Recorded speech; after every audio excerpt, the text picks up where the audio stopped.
I'm tired of playing my favorite tabletop RPGs as one of the old boring races. I don't want those generic, store-brand backstories. I want to roll a character with a bit more character. Well, Roll for Combat is here to help with their incredible new book, Battle Zoo Ancestry's Classic Creatures, which gives you the power to create the character of your dreams. Dig into 12 unique playable monster races in this beautifully printed, massive, hard-cover book filled with in-depth descriptions, abilities, lore, and more. Send that dusty old dwarf right back to the mines and live out your isekai fantasy by becoming an actual intelligent weapon that you wield yourself. Or you could let a friend grab you instead. Teamwork. Put that elf back on the shelf and become a sentient dungeon, complete with traps, treasures, and a living avatar. You could even put an end to the age of man and become a shape-shifting mimic. You know, those things that gave you trust issues ever since you were eaten by one in Dark Souls? Ooh, that could be you. Click the link below or head on over to battlezoo.com to secure your copy of Battle Zoo Ancestry's Classic Creatures today and become the life of your adventuring party. Hello, everyone.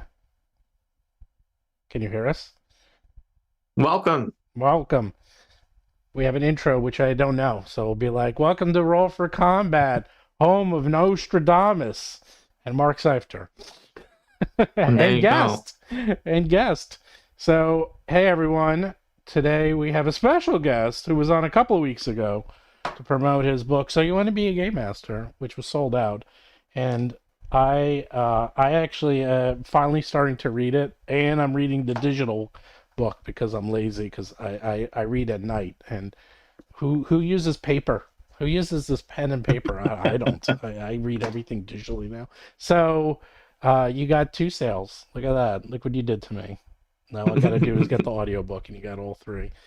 Every author needs a reader like you, Steve. There you go. And then we got Justin Alexander, who decided, hey, he knows all about the OGL and buying, and just throw some DM tips in there while we're talking. So yeah, I was told it was gonna be a DM tip stream, and then apparently the universe imploded this morning. So this will be fascinating for me to sit on the sidelines here watching this unfold. Well, you can ask us questions if you want, but no, you'll have. We were pretty relaxed here. I didn't even know that it was going to be a GM tips stream before that. Like, I often don't find out what the episode's going to be until the day of either. Well, so much happened in 24 hours. Because first it was like, oh, maybe we'll just talk about general tips and keep going because everyone seemed to like it.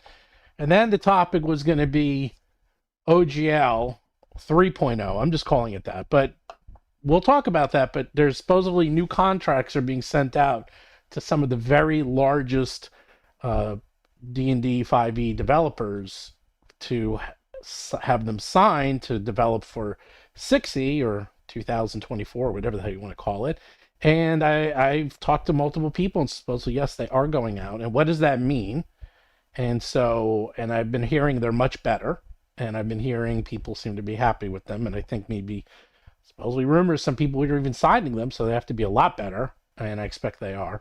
But what does that mean? Because we actually have a lot of experience, because we just went through this with Orc ourselves, and how you can mix like one contract with OGL, and it turns out you can't. So that's the other thing. And then that was supposedly the really big story.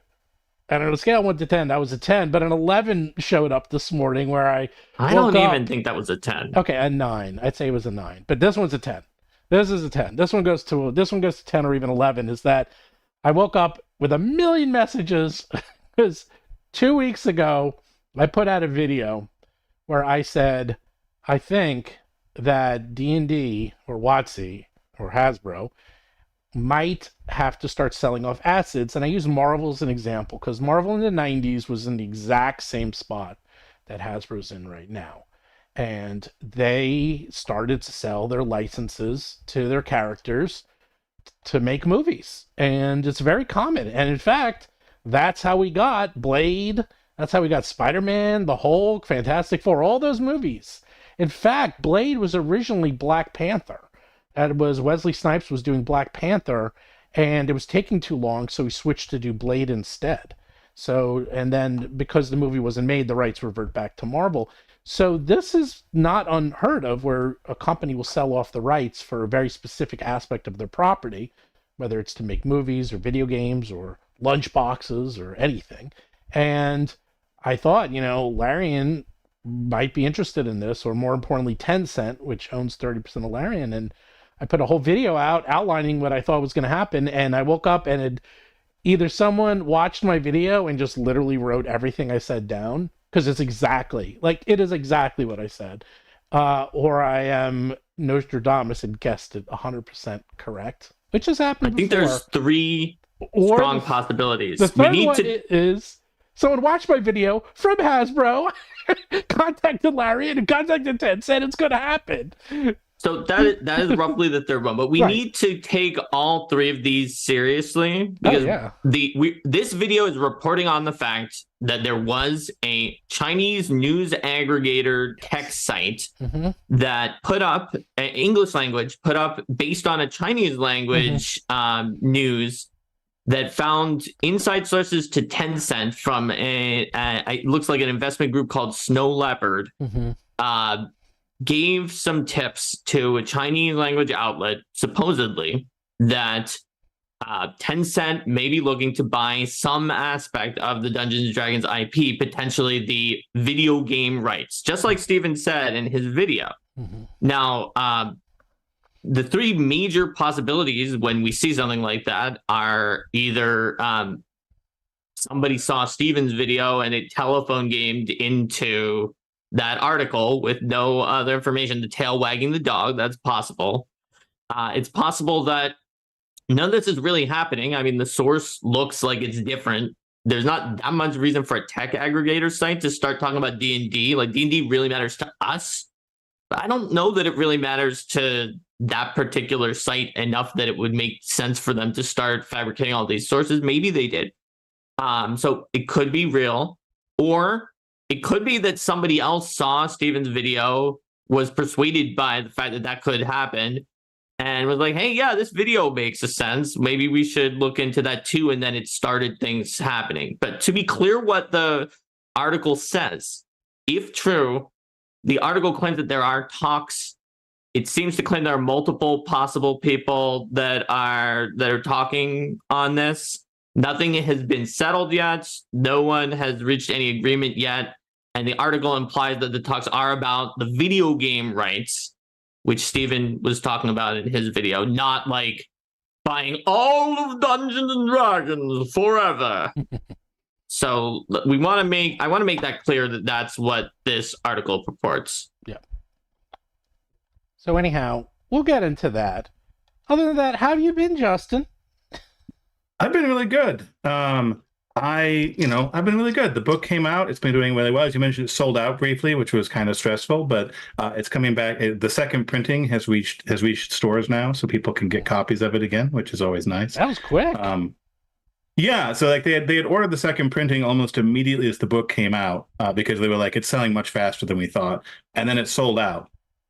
But they had already gotten the printing in process, so they were on top of it. They just weren't quite fast enough to stay completely ahead of the avalanche that was happening. So, but along the way, I became a USA Today best-selling author, which feels a little surreal, but is also really exciting. There you go. So you can hang that on your wall. Yeah. So either it doesn't take that much to become a best-selling author, or your book's selling really, really well. I believe that it's selling really, really well. I want to believe it second. I'm being half joking. It's surprisingly, if you sell a lot very quickly, it's actually quite simple. Not quite simple, but it is easy to get into that top list because it goes by aggregate, and yours sold very well in the first week. So it sold out. So I can see that making the charts. So that is. Wait, Steven, what you just said is that it's very simple to get on the bestseller list if you just sell really well. Like, that's in a little one circular. Week. No. What I meant is if you sell very quickly. Quickly. That's what I meant. It's that if you sell very quickly, because it's based on weekly sales. And sometimes books have they take a while, but his book sold like gangbusters very quickly. So I wasn't surprised at all, because Yeah. Chad is asking which books. I'm going to hold it up here. So There you you go. want to be a game master? Yeah. Which book? I have no idea. It's a beefy boy. Yeah, the beefy boy, and it's it goes very fast though because I guess because the pages aren't huge and you have a lot of white space. So I've been cranking through this. Now I see how Professor Dungeon Master read this in one day because I read it and then I was like up to page like 90 and I was like, what? I read it like before I went to sleep, so I'm like, okay, I guess this is an easy read. So yeah, some people hear it's over 500 pages, but people hear RPG book and 500 pages, and they're picturing like a 500-page D&D manual or something. And it's a trade paperback. It's large. It's not a monster. Yeah, it's not Godzilla. Yeah, they picture what we put out, which are they're so heavy. They're so heavy, our books. So the other thing that's coming out is that on Tuesday we're taking our Year of Monsters. And we are putting out a backer kit, which you can go to yearofmonsters.com. You can also go to battlezoo.com and click on the title. And you could sign up because if you back in the first 48 hours, you get this. You get a Mimic. Look at this thing. Look how big he is. Hello. He's loud too. He can hold like 40. Whoops. Holds like 40 dice. You can take the dice, put them in there. You can eat your dice. I have too many dice. Too many dice. A Mimic Dice Guardian that you can hire a mercenary Mimic to guard your most precious possessions, your dice. Yes. You will get this if you back in the first 48 hours. Absolutely free. This thing's worth $50. It weighs a pound, 1.8 pounds. It's 4.5 inches by 4.5 inches. It's big. It's heavy. It holds a lot of dice. And you get it for free. But that's it. 48 hours. If you don't back, you don't get it. You could order it actually on the site, but you better do it quick. That's what I'm saying. If you have thumbs, if you have fingers, there you go. That is the coolest dice box I've ever seen. So, so I'm working with a manufacturer. They make them by hand, and it'll actually be made, sculpted, printed, and hand painted. It'll take about 5 months, but the good news is that's how long the book takes. So everything will ship at the same time. Well, our book, because we have to finish it up. There's about an extra 25, 30 pages that Mark's working on right now to assuming it funds. And we also are looking at a special edition with a limited edition cover. And I went with something new, and it looks out. I didn't make it live yet, Mark, because I got to check on the pricing because it requires a lot of special inks on it. Because it's gold and UV and black, like a special black matte. So it looks badass. So I can see why it would require special ink. It's a lot of special ink, and so I want to make sure it's like not too expensive. But it looks. Even I was like, damn, that is badass looking. It's similar to the D&D ones where they have sort of like a stylized image, and of course it's the Mimic because I guess the Mimic is becoming. It's our goblin. Mark, it's becoming our version of the goblin. So anyhow, so yeah, I thought Gamayun was kind of like our goblin. What was that? I thought Gamayun was kind of like our goblin in a way that like we always have them, but mimics are very popular too. Well, the Gamayun is the Battle Zoo mascot because that's ours and we own that. Okay, but the public mascot could be the Mimic. Oh, okay. For this thing, yeah. Yeah, look how it even stays open. So you can have it. You can have it displayed on your shelf, so you can just have it half open and like just displaying your dice. Or you can close it all the way, or you can open it up all the way. Look at that thing. Free. Only first 48 hours, so you might want to sign up now. Anyhow, and with that, if you have any questions, super chats are always answered first. Do like and subscribe. You got thumbs, babies. Thumbs. Press that like button. And so I think we had one small piece of news that we didn't cover at the beginning that correct. I want to go over quickly, which is that the other day, Jeremy Crawford had an Unearthed Arcana video that talked about the surveys, how much everyone liked the monk, and also unequivocally stated that May date was not the date for the release. They're still going to be working on it then. It's going to come out later, which makes sense to me back when we were talking about it before. And Stephen was like, I don't know, is this like an intentional leak to draw up excitement? And I said, there's no way. There's got to be somebody who thinks it is that day and somebody else who thinks it isn't that day. And the person who thought it was put it out. And the person who said, no, it can't be, took it off And it looks like the people who said, no, it can't be, were correct when it came to that date. That makes more sense given when the playtest was. I was highly skeptical of the ability for them to do the playtest at the times they said they were going to do, and then read and respond to all of the feedback in time for that release date. Having been someone who had to do playtests, read volumes of feedback, WotC has told us how much feedback they get, and it's more than I had to do. It just seemed like it was an impossible task with that timeline. And now that we know that that's not the timeline, it's all a lot more reasonable. Yeah. I still think it's got to come out pretty close. They have to come out before Gen Con, because they'll lose way too much. And I really think they need to come out before the beginning of the summer, to be honest. So I think... Do they really focus on Gen Con, though? I feel like they have focused less on it now. I mean, obviously, it'd be nice for them if they got it out by beginning of August. Well, so Gamma is in 2 weeks. Gamma is in 4 weeks. So Gamma is the trade show, and I'll be going to it. And Wizards of the Coast has a booth there. Gamma is... You ever been to Gamma, Justin? Do you know what Gamma is? Or... I have, yeah. Okay. Yeah. So Gamma is basically a trade show where all the role players and board game people meet with buyers. And WotC is going to be there.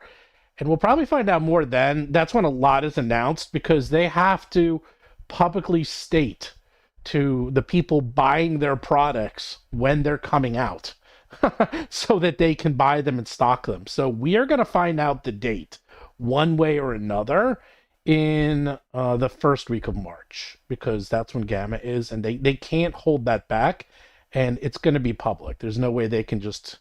I mean, I guess if they really tried, they can say, okay, everyone, don't tell anyone.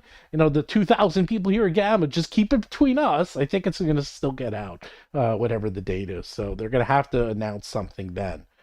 Otherwise, you know, it's going to be hard for them to sell their books to retailers. So, anyhow. Mm-hmm.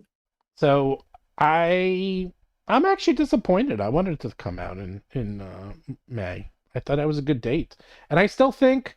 From what I've been hearing, is that they've been pre-printing it, and that they're just going to print the signatures they need. So I still think that's happening from what I've been hearing. And also their other books, the support books, those were printed. Because I know for a fact some of those were printed. Because they were proofing them last summer. Because they told me. I don't think they were supposed to, but they did. So there you go. So with that, what do you want to talk about first? Well, oh, yeah. Steven, quick question though. Yeah. When you say support books, what support books are you talking about having been printed already? Oh, what was the one with the like the adventures, like the adventure books, and there was like, because they're coming up. He was told that the adventure was printed apparently, but that doesn't mean that, like, their goal was to make sure the adventures were highly compatible with the new edition/non-edition. So that's not super surprising if what they're changing is like the monk class and certain PC classes that don't matter in the adventure, or what they changed there. Then it's plausible that they could print other books while not being able to print the core yet. Yeah, the Vecna Eye of Ruin. I know people who were proofing that last year during Gen Con. And so that's why I thought this date is possible, because that's coming out May 21st, supposedly. Obviously, and that book's ready to go. So that's why I thought this date could be real, because they have to have not just, you know, the core, not just the player's handbook coming out that date, but the other books coming out that date too. So it made sense to me, but I guess we'll find out. We'll find out in a month, one way or the other. And then everyone could stop this topic once and for all. So what do you want to talk about next? Do you want to talk about them selling D&D, or do you want to talk about OGL fiasco? I mean, I feel like the topic of the potential sale of D&D is, or at least the video game rights, is bigger. So I think that talking about the licensing stuff first makes sense, so that we can leave ourselves time to talk about the other one. What do you think? Sure. Once we start talking about the sale, I feel like we're not going to stop talking about the sale, right? True. All right. Well, we'll talk about the other big topic. That's supposed to be the main topic this week. So, Justin, how much were you following the whole OGL scandal debacle issue? Do you follow? Do you care about the OGL, or was it doesn't really affect you directly, I imagine? Yeah, I was pretty deep in the weeds on it back when the whole thing was happening last year. I have not heard anything about this new information you have about an OGL 3.0 or what these 6th edition contracts might look like. So I'm fascinated to hear what you've heard. Justin's the audience today. He's just like, Yeah, no, I'm every man over here. Yeah, that's okay. So, Mark broke this kind of before I did, because Mark told me that he heard rumblings. Why don't you tell me what you told me, Mark, and then I'll go. So I just heard overall rumors, and I wasn't sure. So Steven checked with other contracts, because the thing, it's like not contracts, contacts. The thing is, we try not to like talk about something unless we have multiple sources that are mentioning it. For today's episode, obviously there's mainly the several Chinese sources that are reporting from each other, but the fact that this report even exists is fairly newsworthy, especially since Steven did that speculative episode that was very similar to it. So we're kind of at the center of that one either way. But on this story, we wanted to have some confirmation. And honestly, Steven said it's a 10 or a 9, but I don't think it's that high of a number in terms of like shock value, because obviously when they have a new edition or not edition update or whatever you want to call D&D 2024, they're going to go around and work on talking to people about licenses. Like back when they were trying to revoke, clearly they wanted to do something pretty dire with the license. But Steven predicted that after that didn't work, they were probably going to use a carrot instead of a stick to get people on board. And he predicted that many times. I don't think anyone disagreed with him. So the fact that they might have been making new licenses and sort of testing the waters with various people, nicer licenses with carrots that people want to sign up on, there's nothing nefarious about that. And there's nothing really unexpected about that. It doesn't tell us for sure anything about what their strategy would be to like, for the open, any open amount, or for like generic publishers. It just means that a few people may have been talking with them about some deals that were good enough deals that they wanted to sign it, I guess. So, yeah, so supposedly what happened obviously last year is they were trying to force everyone to use this new OGL. They were going to revoke the OGL. We don't need to rehash it all. They were forced to pay percentages, blah, blah, blah. Didn't work out. They lost millions and millions from very reliable sources, multiple sources. I heard that that basically they were semi-ignoring this until everyone started to cancel their D&D Beyond subscriptions. And once that started to happen, that the suits couldn't move fast enough to change their course because they were losing millions. And people were talking before, but now this was actual like money going out of their pockets, and they're probably never getting it back. And so anyhow, what they have been saying is that there'll probably be a new license for, we'll just call it D&D 2024. It's not 6th edition. I don't know what it is. We'll just call it 2024. So that's a new version of D&D that's coming out later this year. Now, this is where it gets weird. It's because they're like, okay, it's going to be the exact same, and it's just an extension of the current version of D&D. Now, if that's true, then you don't need a new license. It would be the same license, and you can continue using it. And that is actually kind of what's been happening. We're going to talk about Pathfinder and Orc because this just happened with Pathfinder, so we have a lot of points of references and we can use, because we ourselves we basically went through this, and we've been talking about it nonstop for the last couple of weeks because it affects us. So we've been through it, and I know how this will probably work if they're going to use a similar method. The big thing you have to know is that OGL does not work with any other license. So OGL only works with OGL. So if I put out with a book that's OGL, I can reference any other OGL book. Simple as that. If you want to put out a book using the Orc license from Paizo, you can't, unless you just use Orc products. Orc only works with Orc. OGL only works with OGL. So that means that if I put out a book using the remastered rules from Pathfinder and Orc, I can only reference 2 books, and that is the GM Core and Player Core, and that's it, because that's all that's out. I can't It's reference. even more muddled than that. Yeah, it's even more muddled than that. It's a little more muddled than that because Paizo put out one book in the remastered rules that's OGL, but it doesn't have the core rules for it. It just has some of the terminology. Yeah, and it has a popular class in it, Kineticist. So I contend that this is a trap. Somebody is going to think that Rage of Elements, the one book that's in OGL, is under Orc and is going to publish an Orc product that has Rage of Elements content in it, which it's not actually allowed to have. Somebody's going to do it. Yeah. And then it's a trap for them, and it's kind of a trap for Paizo because of the fact that, like, they either need to go after this obviously not bad faith person who's going to appear at some point in the future, or else it'll look like they're not doing it. And it's like, it's actually pretty tricky and complex. It wasn't Paizo's fault. They were forced into it by the OGL crisis into making their own license. But it just goes to show what happens when you have two conflicting licenses. I think what this may be a little bit more like, though, is the GSL, Stephen, for 4E. We don't know yet. We don't know anything about the terms of what these new licenses are. But when there are two licenses that are for the same game that the same company is making, that may be more like the GSL where WotC made both of the licenses, whereas with Paizo, they were using somebody else's license up until then, and then they kind of made their own. So I know the things as a producer of RPG books, the things I'd be looking out for in a new license like this would certainly be, like with the GSL, any kind of poison pill clause where you sign the new contract and suddenly you can no longer do OGL stuff. Correct.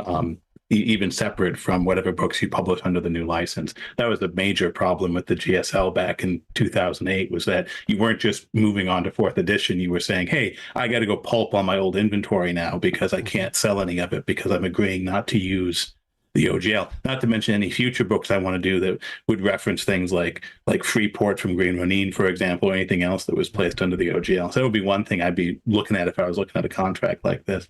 And then the other thing is, like, the other big question mark is, it is about what the new edition is going to look like. Like we've been told it's going to be reverse compatible. There's all kinds of signs that it's going to be, but if it is in fact as compatible as they're saying it's going to be, it's unclear why you would even need a new license, like you say, to publish new books if you can just use the existing SRDs and the existing material under the OGL. So that's the other big question mark I have, is what does publishing a 6th edition or a 2024 D&D edition or 1 D&D or whatever you want to call it book look like if you aren't using whatever the new licensing terms are going to be? Yeah, so I have a good thought for that, or at least an answer that our parallel experience can help with. So we have a bunch of OGL stuff in some of our products. And so we have some products that have to stay OGL.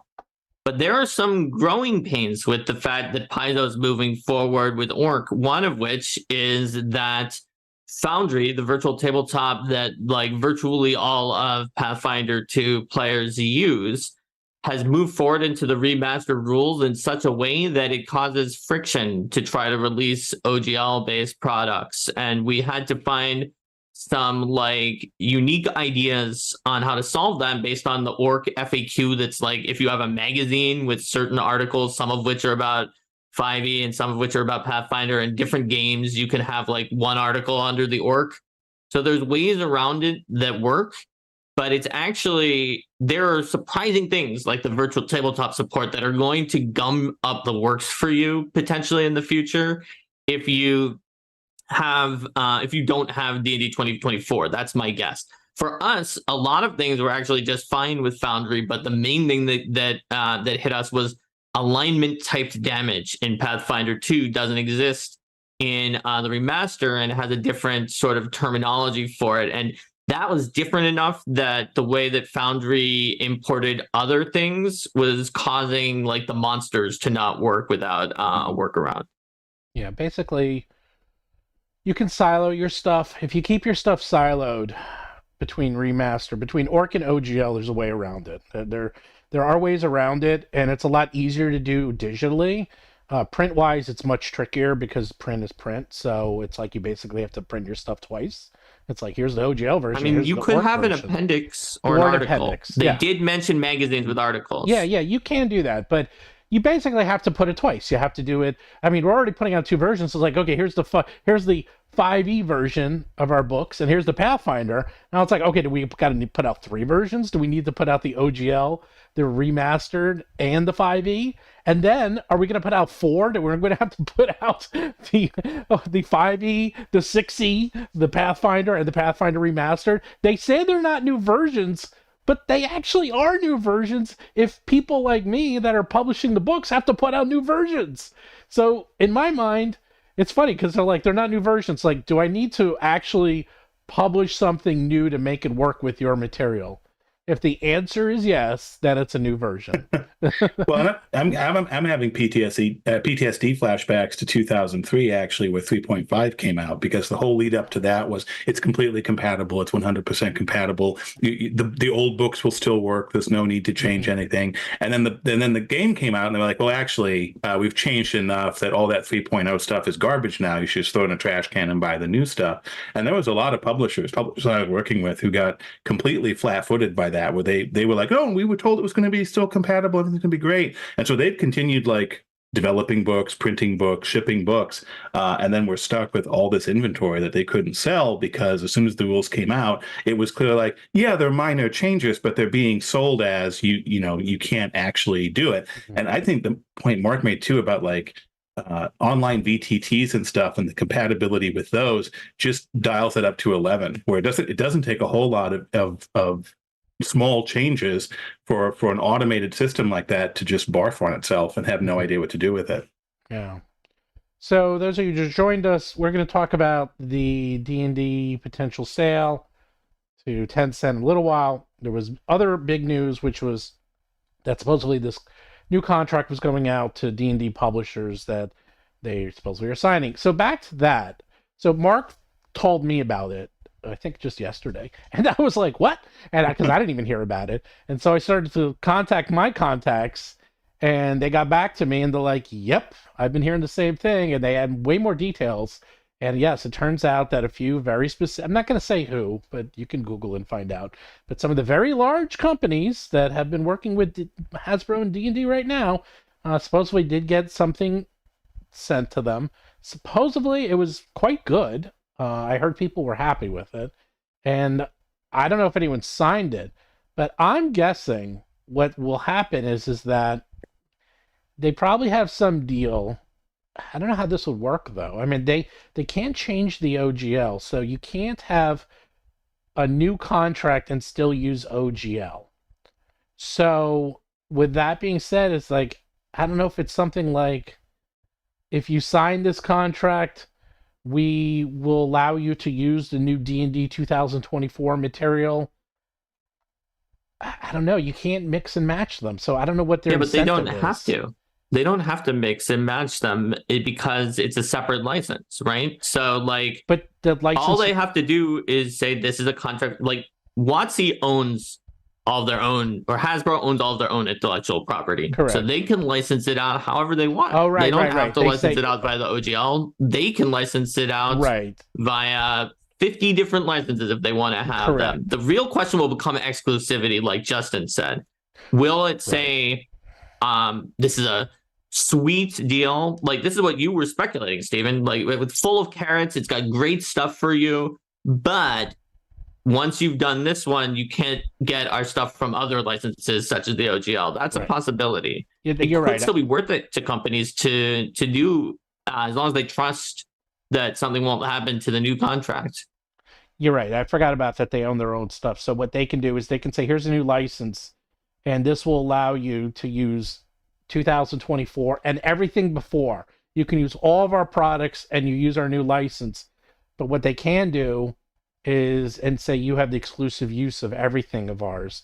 But then they can say to people like me or other third-party publishers that like, well, you can use OGL, but you can't use D&D 2024. You're not allowed to use any of that new stuff. You can only use the old stuff. And if you want to use the new stuff, you need to contact us and sign a contract. And who knows? Like, first of all, they're gatekeeping that. And that's what a lot of people worry about, including myself. It's like, if they're going to decide who is allowed to use the 2024 rules, which it sounds like they're going to do, then they can just say, okay, there's these 5 companies that we like, and they can use it, and that's it. and everyone else has to just use OGL and 5.0, or 5th edition. But the point is that it's supposed to be backwards compatible, so you just wouldn't be able to use the new rules in your products and your books. So it's going to be a damn mess. That was the only... Everyone I spoke to, they agreed on one thing. It's that this is going to be an absolute shit show. And a total mess. Because it's going to be... They're trying to gatekeep it. They're trying to separate it, but not separate it. It's like no one's going to know the rules. No one's going to know exactly. Ugh. This is not going to be fun. Well, I wonder if the carrot's going to be D&D Beyond Access. Like, I wonder if that's how you do it, right? Yeah, it is. It already is, because they reach out to companies that already have D&D Beyond Access. Like, we know publicly that they reached out to companies to put them on D&D Beyond. Like, everybody knows that at this point. So that's part of the reason why I'm like, I think this is like super not surprising news that there are things going on for D&D 2024, because it makes no sense for them to have a complicated licensing to get people on D&D Beyond that we know they just did in the past few months, and not have a plan to move forward to their big new release in 2024. That's why I would put this as like a 6 or 5 on like the price got most, because it's like, it's just a logical continuation of what we publicly know that they've been working on. Well, too, from a historical standpoint, too, I think it's important for people to understand that that the fact they're reaching out to publishers ahead of time should not be seen as a worrying sign. Like, before the OGL originally came out in 2000, way back with 3rd edition, they reached out to established publishers like Green Ronin and Atlas Games to begin developing content for the new edition. And they did the same thing when 5th edition's OGL was in development as well. The only time they didn't really do that was when 4th edition was coming out, and that's because they knew no one was going to like what the GSL was going to be, and that was the major problem for them. So yeah, it's not surprising at all to me that they're beginning to reach out to publishers and try and get them on board with whatever the new edition is going to be, regardless of what the licensing terms end up being. They always do it. Absolutely. It's just, even 4th edition. I remember that there were a few companies that were very, very bullish on 4th edition who got some of the GSL terms early. And some of them were like, oh no. They were like, we really want to support you, but we don't like these GSL terms that we got early. And I remember hearing that. I feel like Necromancer was one of the ones that were they were wanted to be very, very on board with 4E, but then they saw the GSL.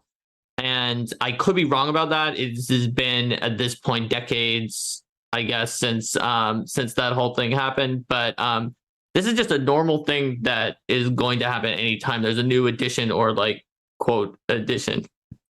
Yeah, by the way, sorry about that, the TurboTax ad. I was looking at, because comicbook.com just put out another article about this, and it looks like this is starting to become bigger news. And then because on Comic Book, like Christian Hofer on Comic Book tries to fact check some of these claims, and it looks like it's still obviously not clear whether this thing with Tencent is real or not, but it looks like that aggregator has reported above board incorrectly about other things Tencent has. He mentions me in this. Yep. He mentions you as a reason to possibly be suspicious of the report. Yay! He's like, well, they've been accurate so many times in the past, and it seems like a legitimate source, and it's like a pretty normal thing to do. So there's reasons to believe that this could be real.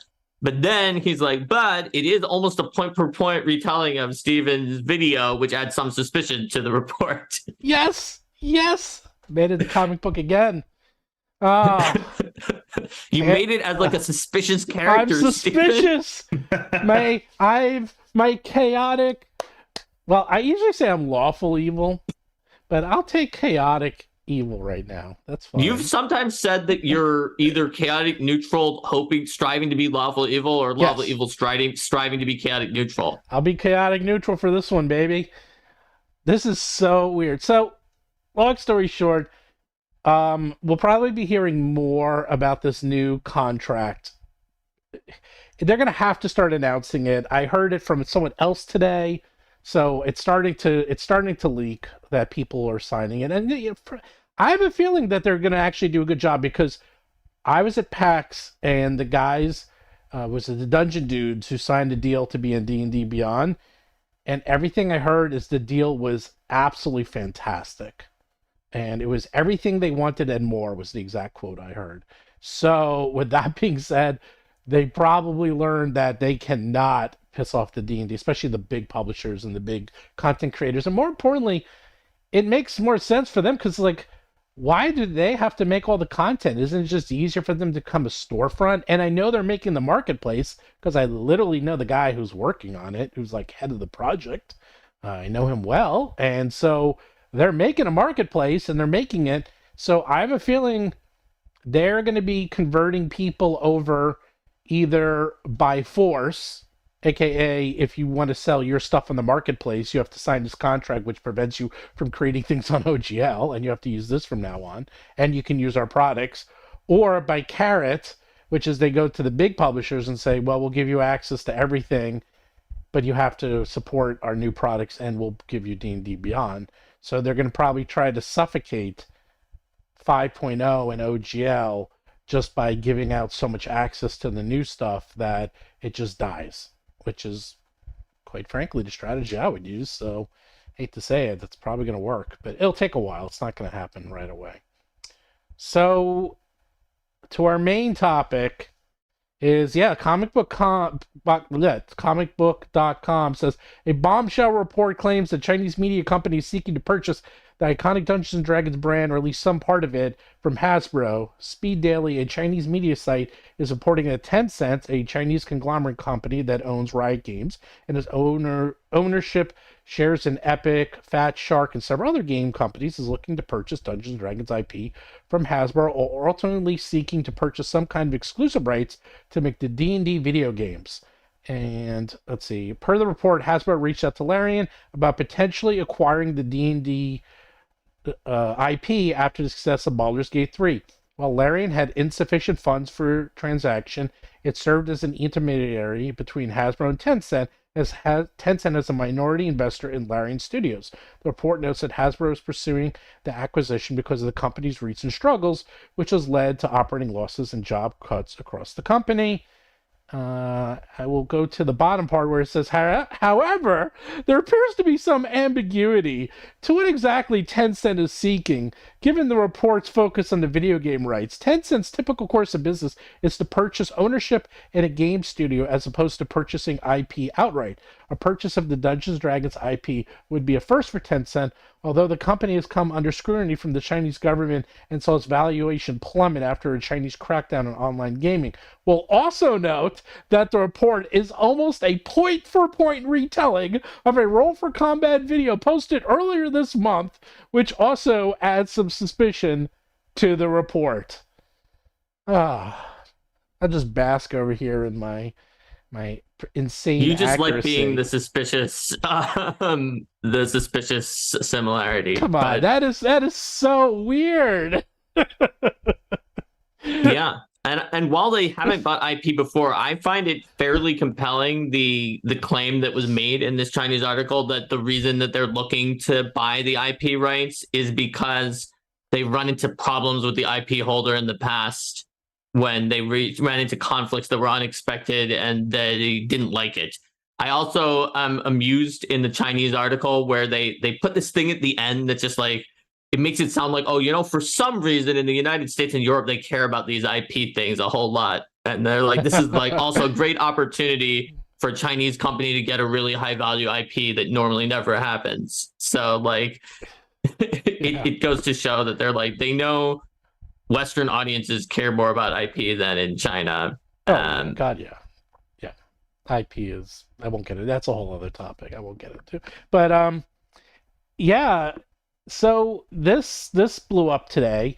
I don't even know what to say because it's exactly what I predicted. And even there, like, it's point by point. It's literally what I said.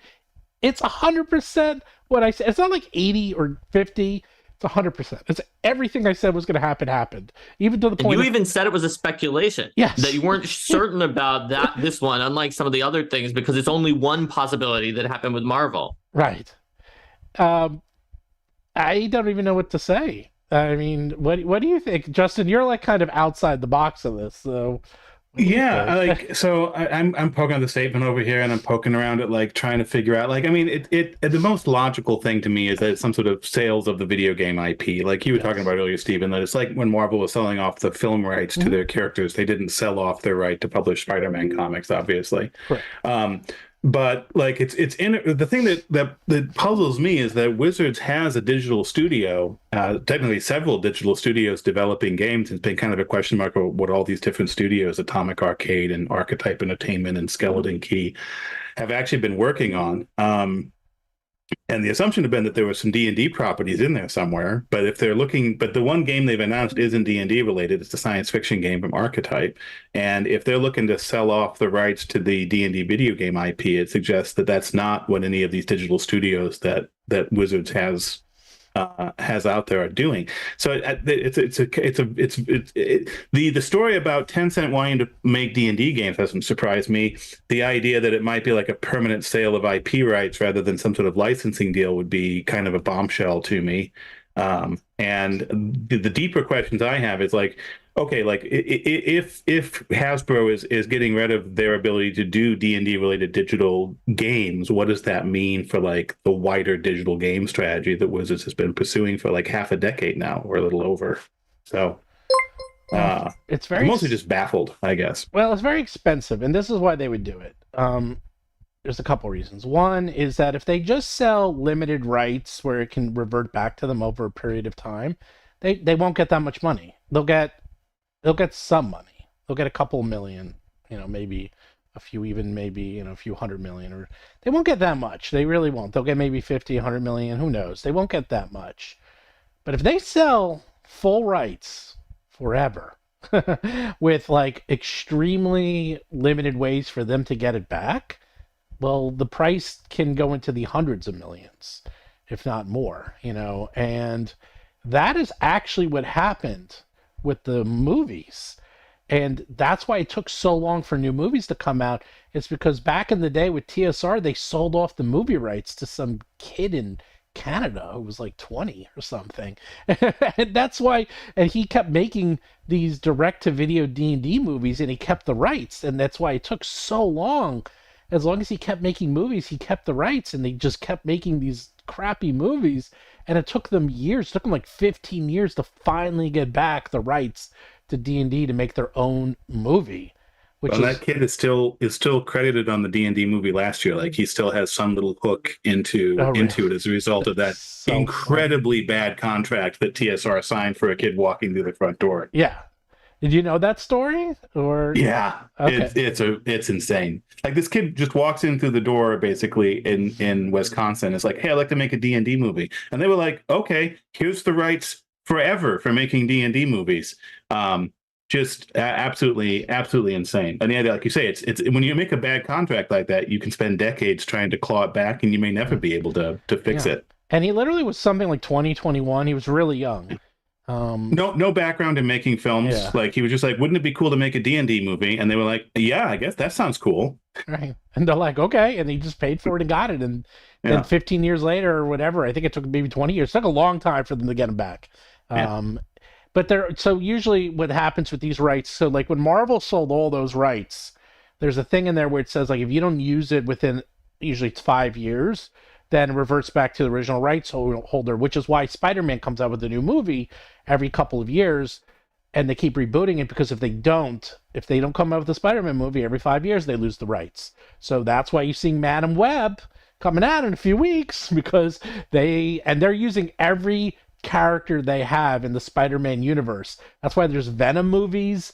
That's why there's Into the Spider-Verse movies. That's why Madam Web is coming out. Like, if they're like, what do we have left? Like, what is in the Spider-Man IP that we can use? And Madam Web was in there. So like, okay, no one's heard. I've never even heard of it. I was like, okay, we'll just come out with something, because if the longer they keep coming out with stuff, they still got the rights. So you're going to be seeing Spider-Man movies for the rest of your life, whether they're good or not, because otherwise they lose it. So they can do something similar, but the more rights they give Tencent, the more money they can get, and they need money, and they can probably get several 100 million from this, and they can use the Larian Studios as an example, like, look how much money you're making. You're making money hand over fist, and just think of how much more money you'll make if you can say, hey, Larian is now going to be coming out with nothing but exclusive D&D products, plus From Software, which Tencent owns a piece of, they'll come out with something in the D&D universe that will make millions, if not billions, and they can come out with Riot Games. They can, put it into League of Legends. There's so many things they can put it up with Epic Games. They have their hands. Imagine Planeswalkers in League of Legends if they also get Magic and other WotC IPs, because they would definitely be able to summon people like that if you like mix the universes or something. Yeah, were you going to say something, Justin? I think I interrupted. Okay, the timing is really interesting because it's never going to be more expensive to purchase D&D IP rights for computer games than right now, because you have Baldur's Gate 3 that just came out and has proven how successful it can be. But like the other thing too is like Hasbro had their financial report a couple months ago or a month ago. Time has no meaning to me anymore. But in that report, they talked about the growth of the D&D brand revenue for them, and the fact that in 2023, like the year leading up to the financial report, the year-over-year growth of D&D brand-related revenue had grown by over 100%. Like D&D-related revenue had more than doubled, and a large part of that was because of Baldur's Gate 3 and digital content for it. So there's a ton of growth right now, and it'll be very interesting to see if this deal is happening, and if it is a long-term transfer rather than some sort of short-term license, what the actual valuation ends up being.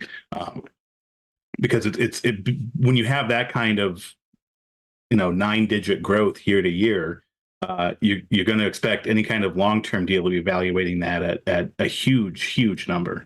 Yeah, and not only that, they can also say, hey, look, we're coming out with the new books. It's going to be a huge celebration. Larian Studios is now they're literally the king of these types of games. They love it. They were designed to make, real quick, I mentioned this in my video, the real quick history is that the owner of Larian is such a huge fan of D&D and Baldur's Gate is that he basically made his studio so he can get Baldur's Gate. And Divine Divinity was created to show Hasbro that they can make a fantasy role-playing CCRPG, and that they wanted to get and license the Baldur's Gate 3 brand, and that was all leading up. So they basically spent 20 years leading up to them getting D&D and Baldur's Gate 3, which that's why they hit it out of the park and they went insane, because this was all they wanted to do. This was their lifelong dream. They had an engine. They had lots of experience building Divine Divinity 1 and 2. So then when they got Baldur's Gate 3, and I was saying this, it's so funny, no one was talking about this game, and Mark and I were talking about it. I'm like, this game is going to be a monster. Like, even I didn't think it was going to be this. Everybody was talking about Baldur's Gate 3, Steven. No. Nope. It had very little traction, and the pre-orders were okay at best, and Microsoft's internal reports said it was going to be a dud. And what happened? There was one thing that happened that made it explode, and then the pre-orders went off the charts. Bear sex, baby. When they showed that bear sex video, the next day you could see the pre-orders. I mean, it's public information you can look at these on Steam. It was okay. And once they showed the bear sex video, it went up 10,000%. The pre-orders went off the roof. It was reported by everybody, and it just never stopped. And that was literally the point. I felt like I was hearing about it a lot, but I may be in a bubble of TTRPG people who hear things a lot, and I'm going to check that knowledge when I say that I heard about it from everywhere I would expect to, at the very least. Yeah. Steven, I assume you're talking about casual outlets that were like non-gamers weren't having enough buzz about it up until that point. Well, for it to become what it did, which is one of the most played games of history of Steam, it has to break through. It has to break through multiple barriers. And if you said to me, a D&D video game based on Baldur's Gate 3, a sequel to a sequel, that's a 2.5D game, which already has, it's like there was so many things working against it. It should have been okay at best. Okay, it should have sold okay. It didn't sell okay. It didn't even sell insanely well. It's one of the best selling games in history, and it's the highest rated game ever for PC games of all time. Well, and this is why. Mhm. Sorry, I didn't mean to interrupt No, that's there, all right. but this is why I've heard that the new license for 6th edition will require all publishers to include bear sex in all of their books. I heard that. Could be. Yeah. Now you can look at there's you actually imagine? articles about that because Yeah. they had this little video and they were like, oh, should we show it? And we show it, and it's very funny. And then everyone wrote, and it was just wrote itself. It's like Baldur's Gate 3, you can have sex with a bear. And everyone's like, what? And then they show the video is very funny, and it shows like the little, it shows them like embracing each other, and then it cuts away to the squirrel holding the nut, and then his eyes go wide and he drops the nut, and that's it. Like that's all it was, and everyone's like, oh my god. And the pre-orders went crazy. Anyhow, yes, I know it was never advertised as a sequel, but that's not. It doesn't matter. Okay, if I see something's Baldur's Gate 3, it's been shown. There's 3 in the title. Yeah, there's 3 in the freaking title. Like you're gonna like, do I have to? And if you look up the FAQs and how to play, everyone's like, do I need to know what happened in Baldur's Gate 1 and 2 to play this game? And they always say that, and the answer is no, you do not. And my group, to counter you, Mark, not a single person in my group knew it was coming out. So wow. Yeah. And they played Baldur's Gate 2. And they were like Baldur's Gate 3 is coming out, really? It didn't help in a weird way. It was in pre-release for so long. It was in pre-release for 2 years that it was one of those, wait, I thought it was out already, thing, because it was out. It wasn't really out. It was only kind of out. So anyhow, back to this. Yeah, I mean, doesn't the fact that Larian, according to you, was trying to get Baldur's Gate and this IP for decades, yes, and they built everything up to do that, doesn't yes, that lend credence to the idea that they would definitely then next want to try to get the video game IP rights if they could? And it makes sense to everyone because Larian, they love this world. They obviously love this world, and more importantly, everyone will trust them. And to Tencent, you put yourself in Tencent shoes. Let's do it the other way around. Is this probably going to be very expensive? Yes. Is it going to probably be a little too expensive? Yeah, probably. It's probably overly expensive because Hasbro's in a position of weakness. Like everyone knows Hasbro's in trouble. They're losing a lot of money. Like they had to fire 30% of their staff. Like everyone knows that. But on the flip side, it's like, look, Larian Studios just came out with Baldur's Gate 3. It's making them billions of dollars, and it's going to continuously make them money. It's still up there. If you look at concurrent people played, it's still in like the hundreds of thousands. It's unbelievable. It just did another big spike, and people cannot figure this. It does not stop. It has unbelievable legs. And they say, look, if you sell us the IP and then we just say, oh, Baldur's Gate 4 is being worked on by Larian Studios, this can become another Grand Theft Auto where it just makes money forever. That people will always be like, oh, are you buying a new computer? Are you buying an Xbox? You have to buy Grand Theft Auto 5. It's just assumed you buy Grand Theft Auto 5. And then they'll put in that small list of, oh, and you must buy Baldur's Gate 3. And there'll be the small list of games you must buy. And they will then stay in the top 100 video games of all time forever, and it's just making money forever. And then when the new one comes out, they'll make all that money back. Okay, that they will make it back with one game, even if this thing costs them $200-300 million. They're like, yeah, you'll make that back in one game. And yeah, it might take a while, but you could also have the IP rights. You can have all your other studios making stuff with this, and you'll make it back 10 times if you have all your other A+ studios coming out with D&D material. So that makes sense. Yeah. If I'm Tencent, and you know what, I'm obviously not, and I don't know as much as they do about doing this kind of investment stuff, but even from what the article reports, and even from my own experience dealing with like licenses and seeing what happens when you invest a lot into a license and then the other person backs out. From my own experience, from what we saw with Netflix and the Rebel Moon RPG with Evil Genius, just everywhere, there's some risk if you just have a license for something that it'll either get backed out or they'll be like, oh, you sold better than we thought. We're definitely going to make the license way more expensive next time. or just like make the terms worse when they be like, well, you're obviously going to sign with us for this new license, right? Because you've already poured so much into this and you want to keep going. I've seen that happen for like crossover, like TV shows or other things with media. So I could see if you're Tencent and you are very bullish on Larian, you trust them to deliver another really big one after this, and you just think, well, you know, Hasbro's gonna keep making it go up and up each time. The more Larian delivers, the more Hasbro knows it's a hit, the more they know they can ask for. Better to just buy it all. Buy it now. They can't. We'll give them a lot, like you said, Steven, and like Justin said, maybe more than it would be worth at a different time because Baldur's Gate 3 just came out. But we don't have to worry about it going up as it becomes more successful. So I guess it's an optimistic move. Well, here's the other thing. They probably only have the rights for Baldur's Gate 3. So Larian... Yeah, at this point, yes. Right. So Larian, if they want to do 4 or something like that. Right. If they say, okay, let's do Baldur's Gate 4 and have Larian do it, Hasbro can say, okay, 100 million. You know, like they're going to make it. They're going to raise the price to a lot. Yeah, that's what I was saying. Right. They could just say 100 million, or then they'll say, or we'll sell you the full rights for 400 million. You know, the Tencent. You could do whatever you want with it for all your studios, and that's yeah.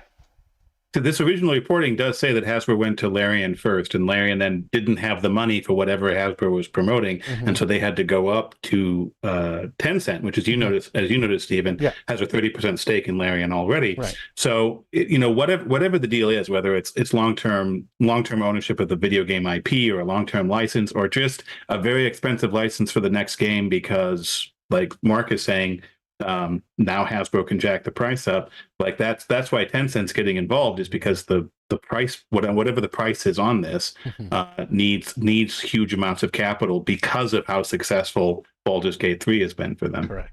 Yeah. I mean, that's a very plausible scenario because it feels to me like there's approximately a 0% chance that after the success of Baldur's Gate 3 that there wasn't some discussion between Larian and Hasbro about Baldur's Gate 4 / whatever thing, even if it's not a Baldur's Gate that they're planning on doing next, or that they would want to do next. And it could be like Steven said, where they're like, hey, we'd like to do, I'm just going to use Baldur's Gate 4 as a placeholder for this. We'd like to do a Baldur's Gate 4. Look at what we got you there. Right. Shall we do the same license? And then Hasbro's like, no.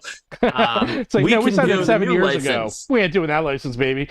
None of the people who made that license with you are still in the company. Exist. We like doing harsher licenses, but you know, they'd be like, how about, like Steven said, maybe they'd be like, how about 100 million this time? And Larry would be like, that's a lot more. It's like, yeah, but you know what? We're going to give you a special deal though, because 100 million, or you can get the whole thing for 400. And Larry's like, well, we don't have that much money. And they're like, do you want the whole thing? And Larry's like, we do kind of want the whole thing.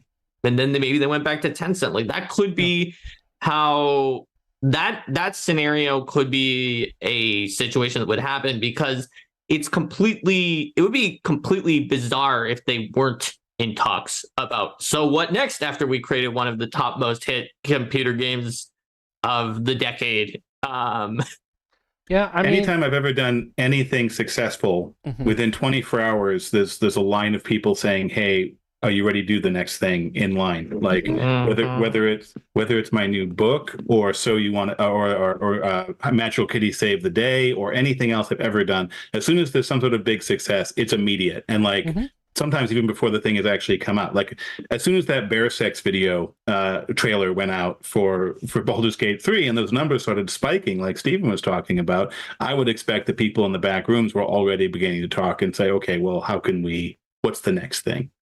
Well, they said look, I've worked in video games. This stuff is planned out in extremely long periods of time, and they know what they're doing, and they already mentioned that they kind of have their next game, even the first chapter, kind of outlined, which is definitely a fantasy-based game, you know, and whether they do it in their world or the D&D world doesn't really matter. That's the thing. It's like, well, we could do it in our world and just come out with Divine Divinity, Sin 3, or we can do Baldur's Gate 4, you know.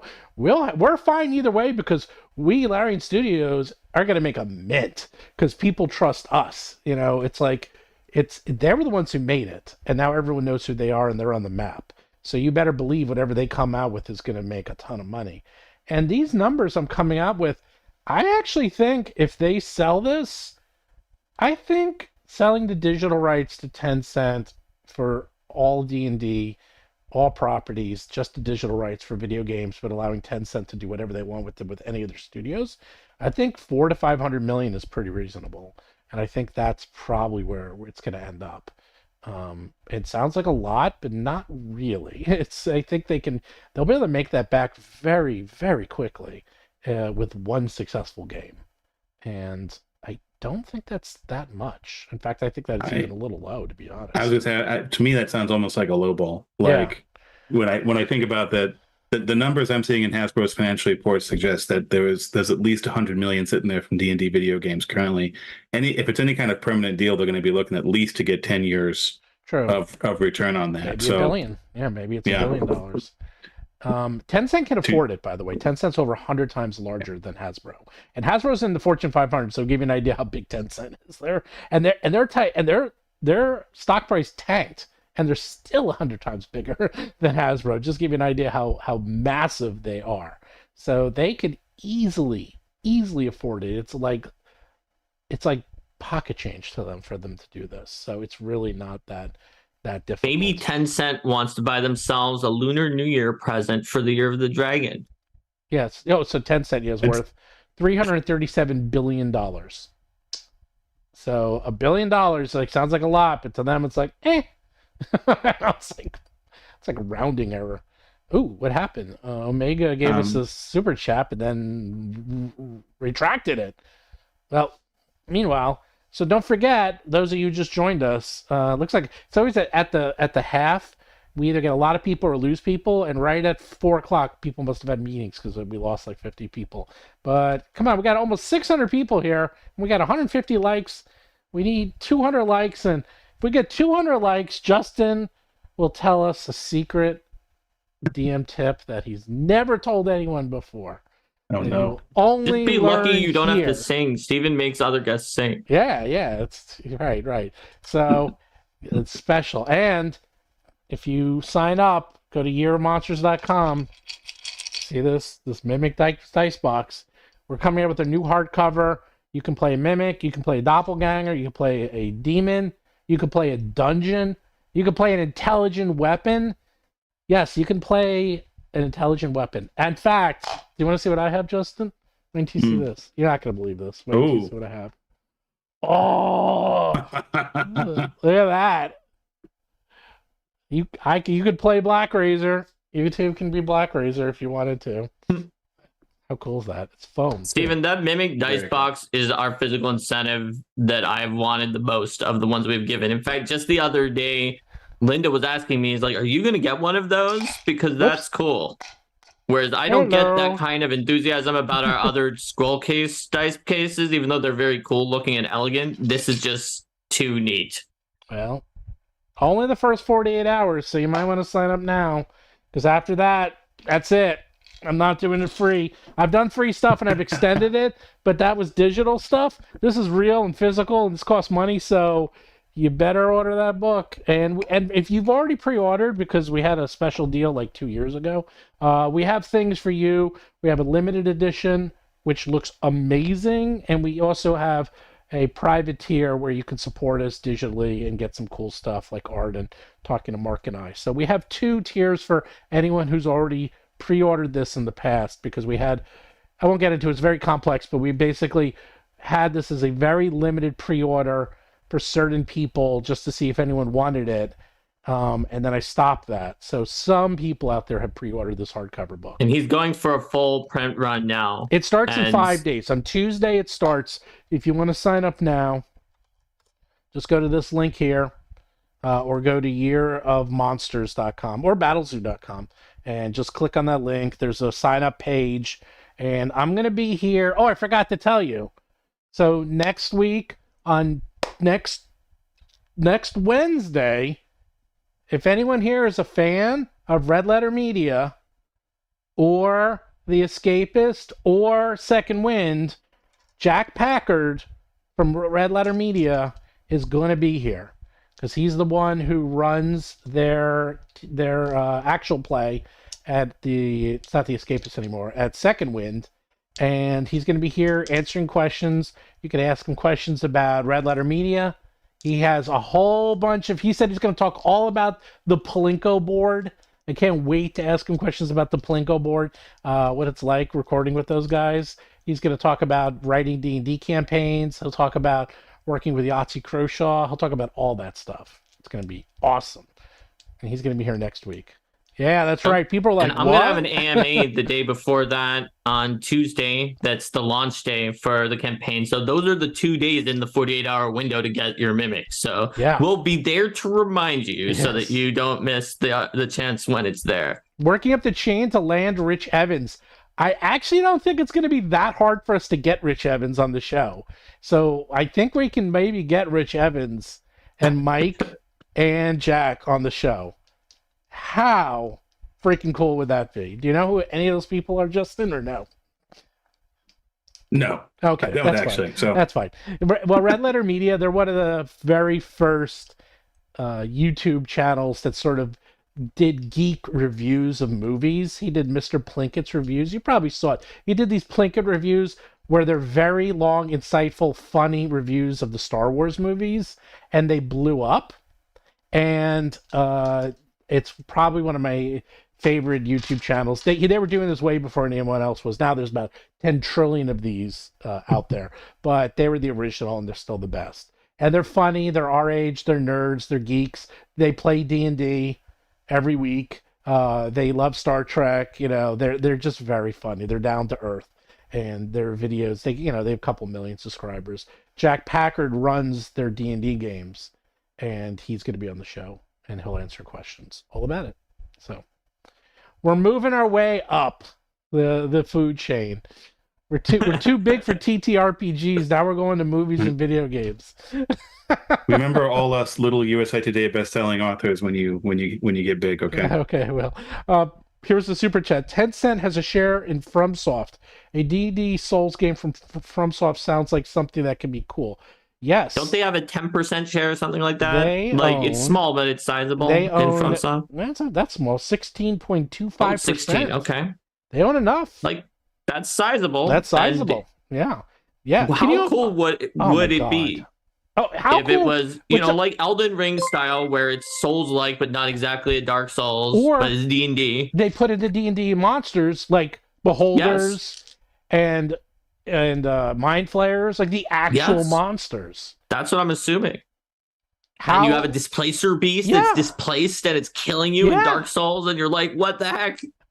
I mean, that's what I'm saying. Terrifying. That's why this is a win-win for everyone. It's like Tencent can buy this for $500 million, $1 billion. It's nothing to them. Hasbro needs the money. Do they really have the time, effort, money to go into video games? Do they want to? Probably not. It's incredibly hard. It's so long. It's not even worth it. It's like, sell it, get it over with. If From comes out with a D&D game, that just helps out WotC. If Larian comes out with the D&D game, that just helps them. Like, all these A+ companies come out with games, it just makes that people more interested in D&D. It's like, there's really actually no reason not to do this. I hate to say it. It's like, I know people are against Larian and and Tencent owning a part of D&D because they're partially owned by the Chinese government.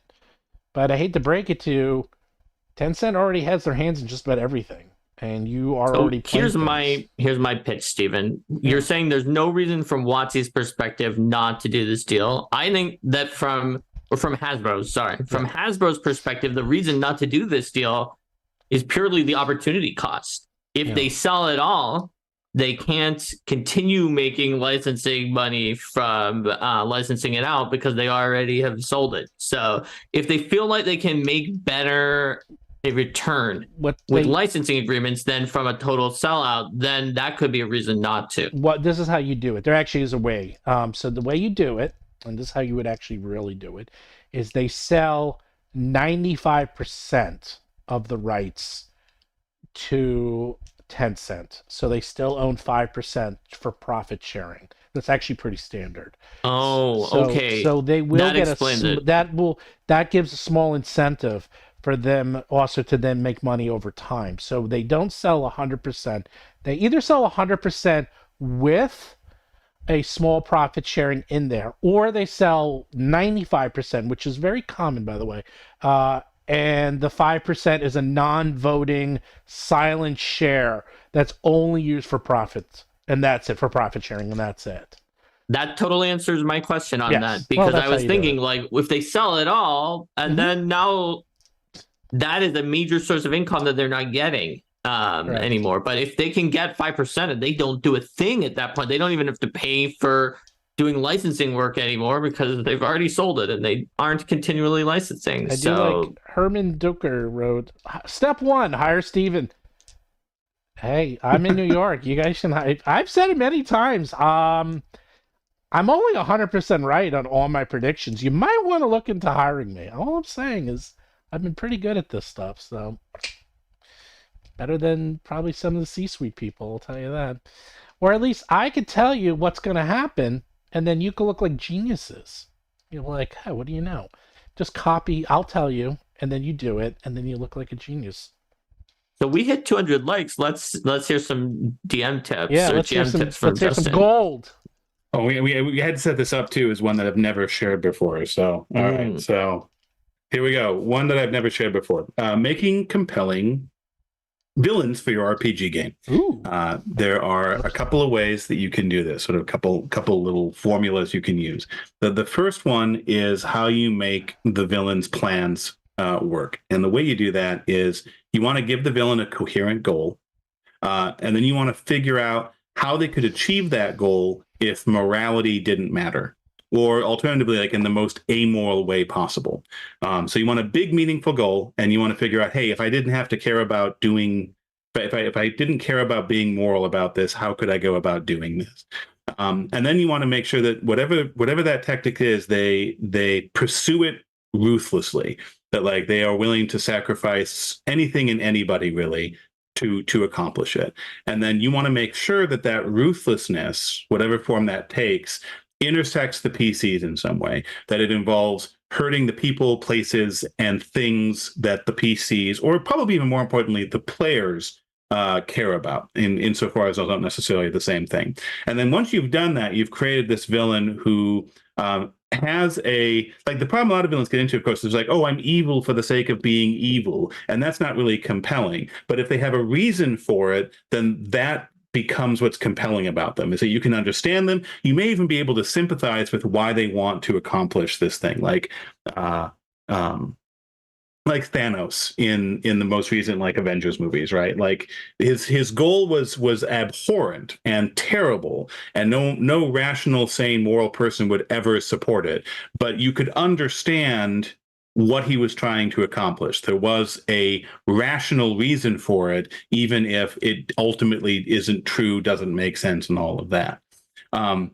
So then the second thing you can do to kind of create this memorable villain, in addition to having this coherent goal, this ruthlessness, having it intersect with the PCs and the things that the PCs and the players care about, is you also can look to try and give them some kind of memorable gimmick. And there's kind of sort of like three variants of this, broadly speaking, one of which is that give them some sort of common modus operandi. This is what superhero comics do all the time, like Batman villains, for example, like Riddler, Joker, Penguin, Two-Face. They all have some gimmick. They're always doing, particularly the Silver Age versions, always have some sort of gimmick that makes a Joker crime different from a Two-Face crime, for example. The other thing you do too, and I guess Batman villains do this as well, is thematic mooks. Like the people who go and do things for the villain have some sort of theming to them. All of Joker's goons have clown makeup on them, and so forth. So having those goons have some sort of a thematic gimmick to it. Anytime those mooks show up, you'll be reinforcing the villain, even if the villain isn't on screen with them. And then the third thing you can do too is give that villain some sort of unique identity. And Strahd is a really, and it doesn't have to be super complex, but Strahd has the fact that he's a vampire, and that's all it really takes. Dracula, Strahd, Xanathar from the Forgotten Realms is a beholder. So like just making them like a really distinct creature, and then having their gimmick and their mooks and their goals all tie into whatever that identity is, will then become sort of a cascading ball rolling down the hill. So that is a tip that may at some point, it does not appear in this book. There's other tips in this book, does not appear on my website yet. May at some point appear in a future book or a future website, but that is a tip that I have not shared previously. What do you think about the hidden villain from the perspective of once the villain is not hidden, then kind of the PCs could just do anything to the villain? They could just come up with some weird plan and kill the villain at any time. So where like some GMs trying to do a little bit of sleight of hand to keep the villain like sort of just around the corner where they're off the screen and they are safe. Well, this is actually something I've actually done a YouTube video of called The Principles of RPG Villainy. So this will not be a previously unshared tip. But the short version there is, so like the trick with villains and RPGs and how they work on a structural level is that the great advantage that like creators and other mediums have is they can make sure that the hero doesn't pull the trigger, right? An example I often talk about is like from Die Hard. There's a great scene in Die Hard where Hans Gruber is surprised by Bruce Willis's character, by McClane, and Bruce Willis has a gun on him, and at the last possible moment, like things work out that Hans Gruber doesn't get shot in the head. And it's a great scene because you get to see the hero and the villain talk to each other face to face. There's that great tension. There's a sort of little mini chess game they play between each other. But in an RPG campaign, you could just pull the trigger, Hans Gruber dies, and then like where does your campaign go from there? So one of the techniques you can use when you're trying to build up a villain or trying to establish memorable villains in an RPG is like you just said, Mark, is you just have to make sure that you don't put them in the same room together, because if they're not in the same room together, you can't pull the trigger. And in fact, a lot of Die Hard works that way, that like Hans Gruber and McClane talk over a radio. So you can have these sort of like distant relationships and distant conversations through mediums where lethal attacks can't propagate. The other thing too is like, other principles of RPG villainy include like having the villains strike things that the PCs care about. It comes back to some of that ruthlessness I was just talking about in terms of conceiving it, but like let them destroy things that the PCs care about, let them hurt people that the PCs care about, that the players care about, and that will build up that antagonistic relationship without the villain necessarily being on screen where the PCs will need to like have the opportunity to shoot them in the head. The other technique I will use for RPG villains as well is to not pre-invest who the big bad guy of my campaign is going to be. So I will have sort of a multitude of villains or bad guys, and I won't necessarily up front know who the big bad guy is going to be. What I will do is I will have all of my bad guys kind of act in a rational way, in the sense that if things are going badly for them, they will try and run away and get away from the PCs. And then my rule of thumb is that the ones who survive those encounters with the PCs often become the big bad guys. So for example, I was running a campaign where there was literally just a mook, this character who just was barely named, but the PCs captured her and questioned her and got some information and then left her alive.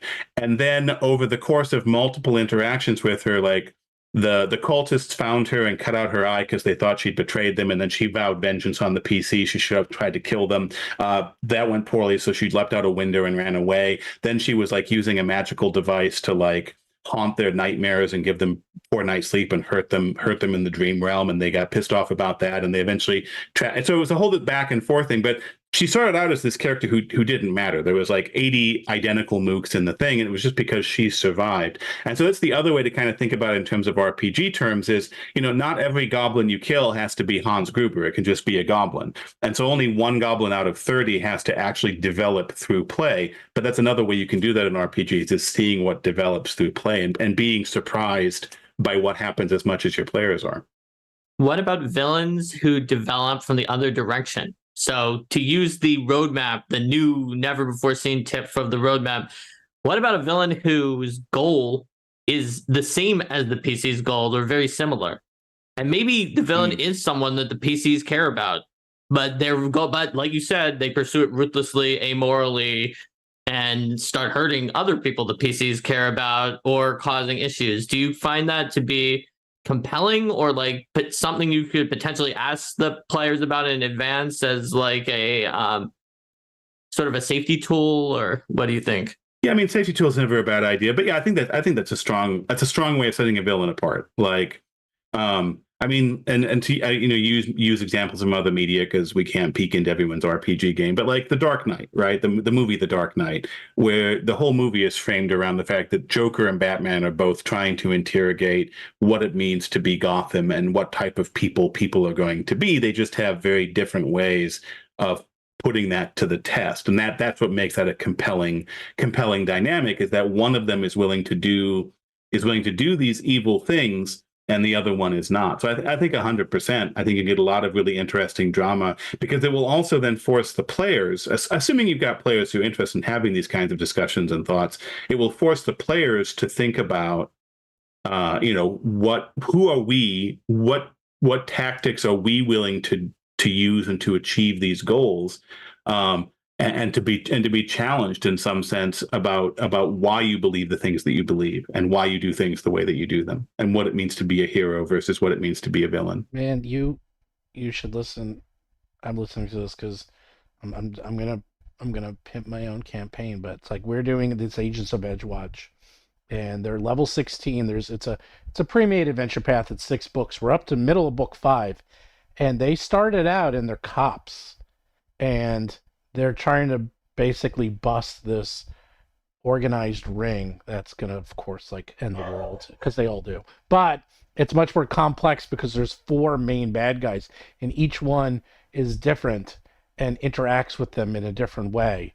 And at the end of, this is a bit of a spoiler, but the end of book 4, they've been good this whole time. They only knock people out. They bring people in. They don't kill people. They interrogate them. So they've really been good. Well, they were framed and kicked out of the force, and they now have to they basically have to join forces with like the leader of the bad guys of one of the rival gangs. And they had to prove their worth to join, and they had to be evil. And let me tell you, after being good for 2 years, it was tough for them. Even even they're like, ooh, you talk a big game, but after playing those characters for 15 levels, it's good.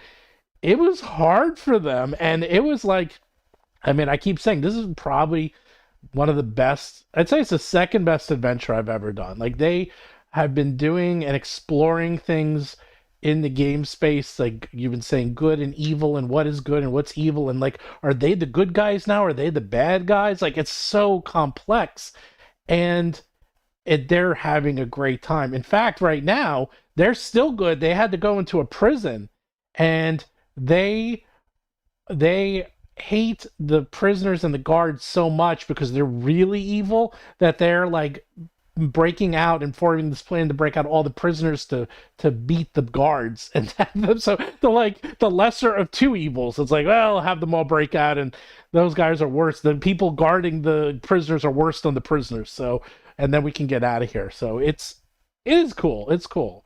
Did you ever watch Cobra Kai, Justin? I haven't watched Cobra Kai. It's definitely on my list of things to watch, but I haven't had a chance yet. You'll have to watch the first season. You can stop after the first season, because the first season, and there's a reason why it got picked up. I watched this, and I'm big into script writing. It sounds like something you'd be interested in too. Like, I'm very big into script writing.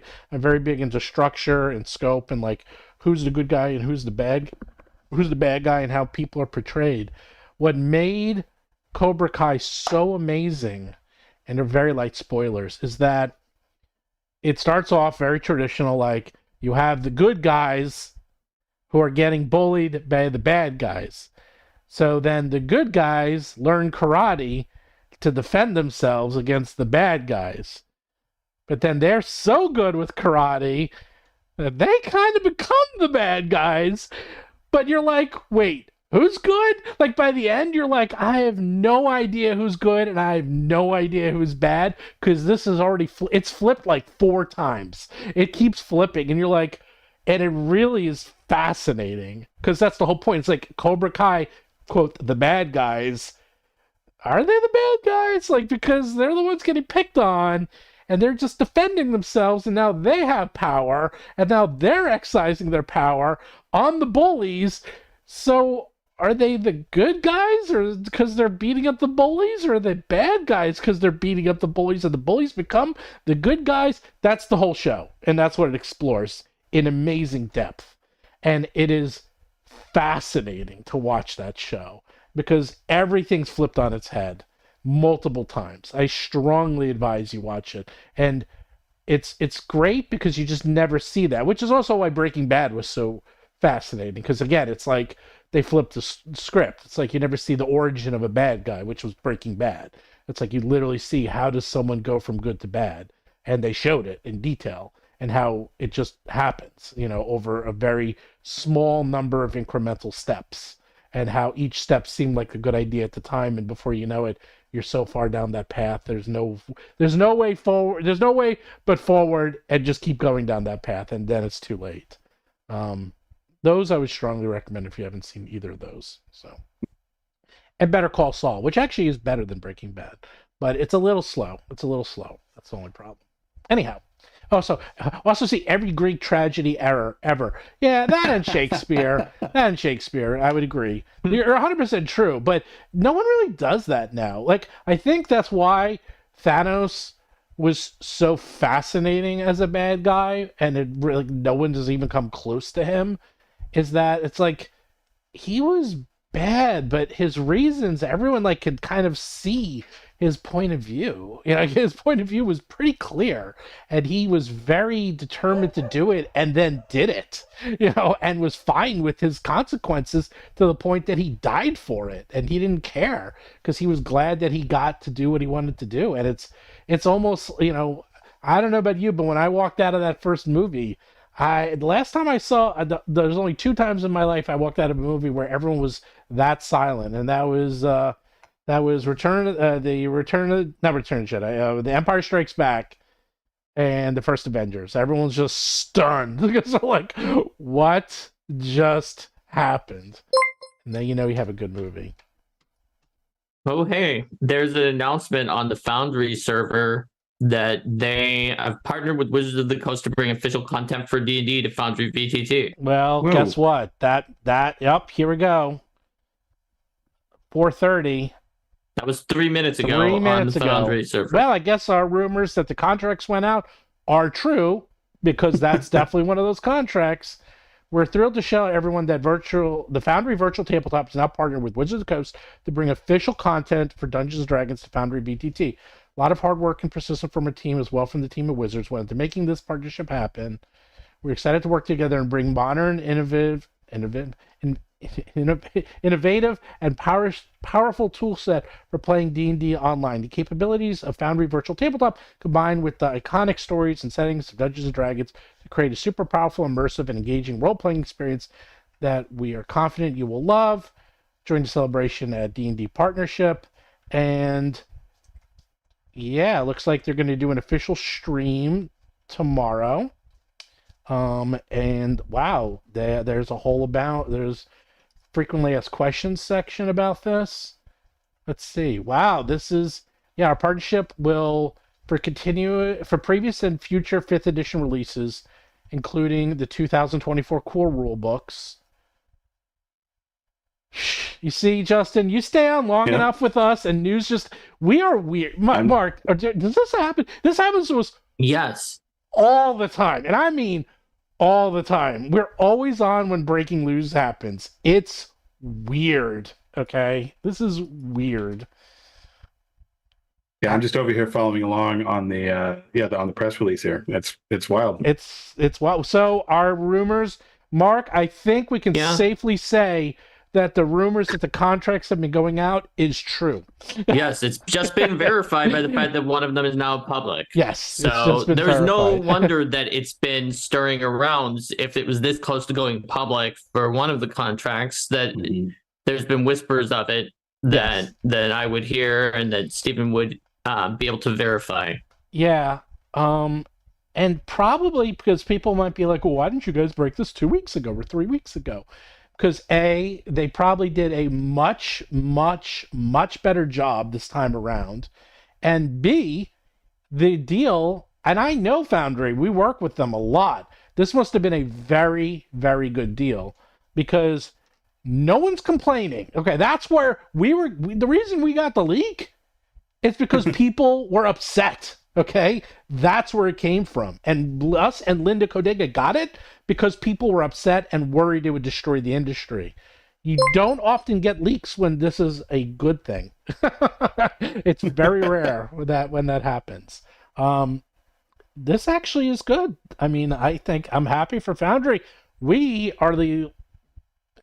definitely in the top 3. We're not their largest, but we're in the top 3 of their largest third-party or module publishers for private modules. We're definitely up there. I've spoken to them many times.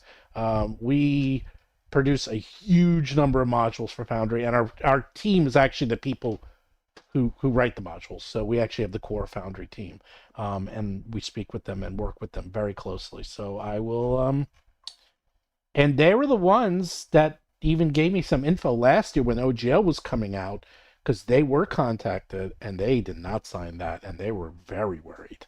So it looks like the carrot will be the way, Mark. Once again, it seems that way. Once again, I am right. I'll just sit back and... Can I use this power for anything, Mark? Can I use this? Except, is my power only predicting things in the world of D&D? It seems to be I think very your power limited. is only for predicting business moves, not just from D&D. I think you said you've done it for video games before, but like business moves in gaming is your power. As my power, it's a very limited. I feel like Xanth. Remember in Xanth, everyone have a very limited power, and that's all you can do, and that's it. This is my power. This is my magic. I can do this, and just this. So there's 2 more super chats. Drift Speed for $4.99 said, I've had 2 groups of players that complained about everything that didn't go their way. If the bad guy healed or teleported away, it was, quote, unfair. Any advice? Justin, do you have any tips to help them? But it really kind of depends on where that is coming from. I think if you have something like that and it's a fundamental mismatch between sort of player and GM expectation, I think it's always useful to have kind of a post-mortem, either to the session or to the scenario, and just be like, hey, so like there seemed to be some friction here. One of the things I have found is that sometimes what's happening there is that you have players who feel or have experienced railroading from GMs in the past, where someone teleports away and they feel like, oh, well, there's nothing we could have done about that because it was scripted. And what they're objecting about is the feeling like they don't have any control.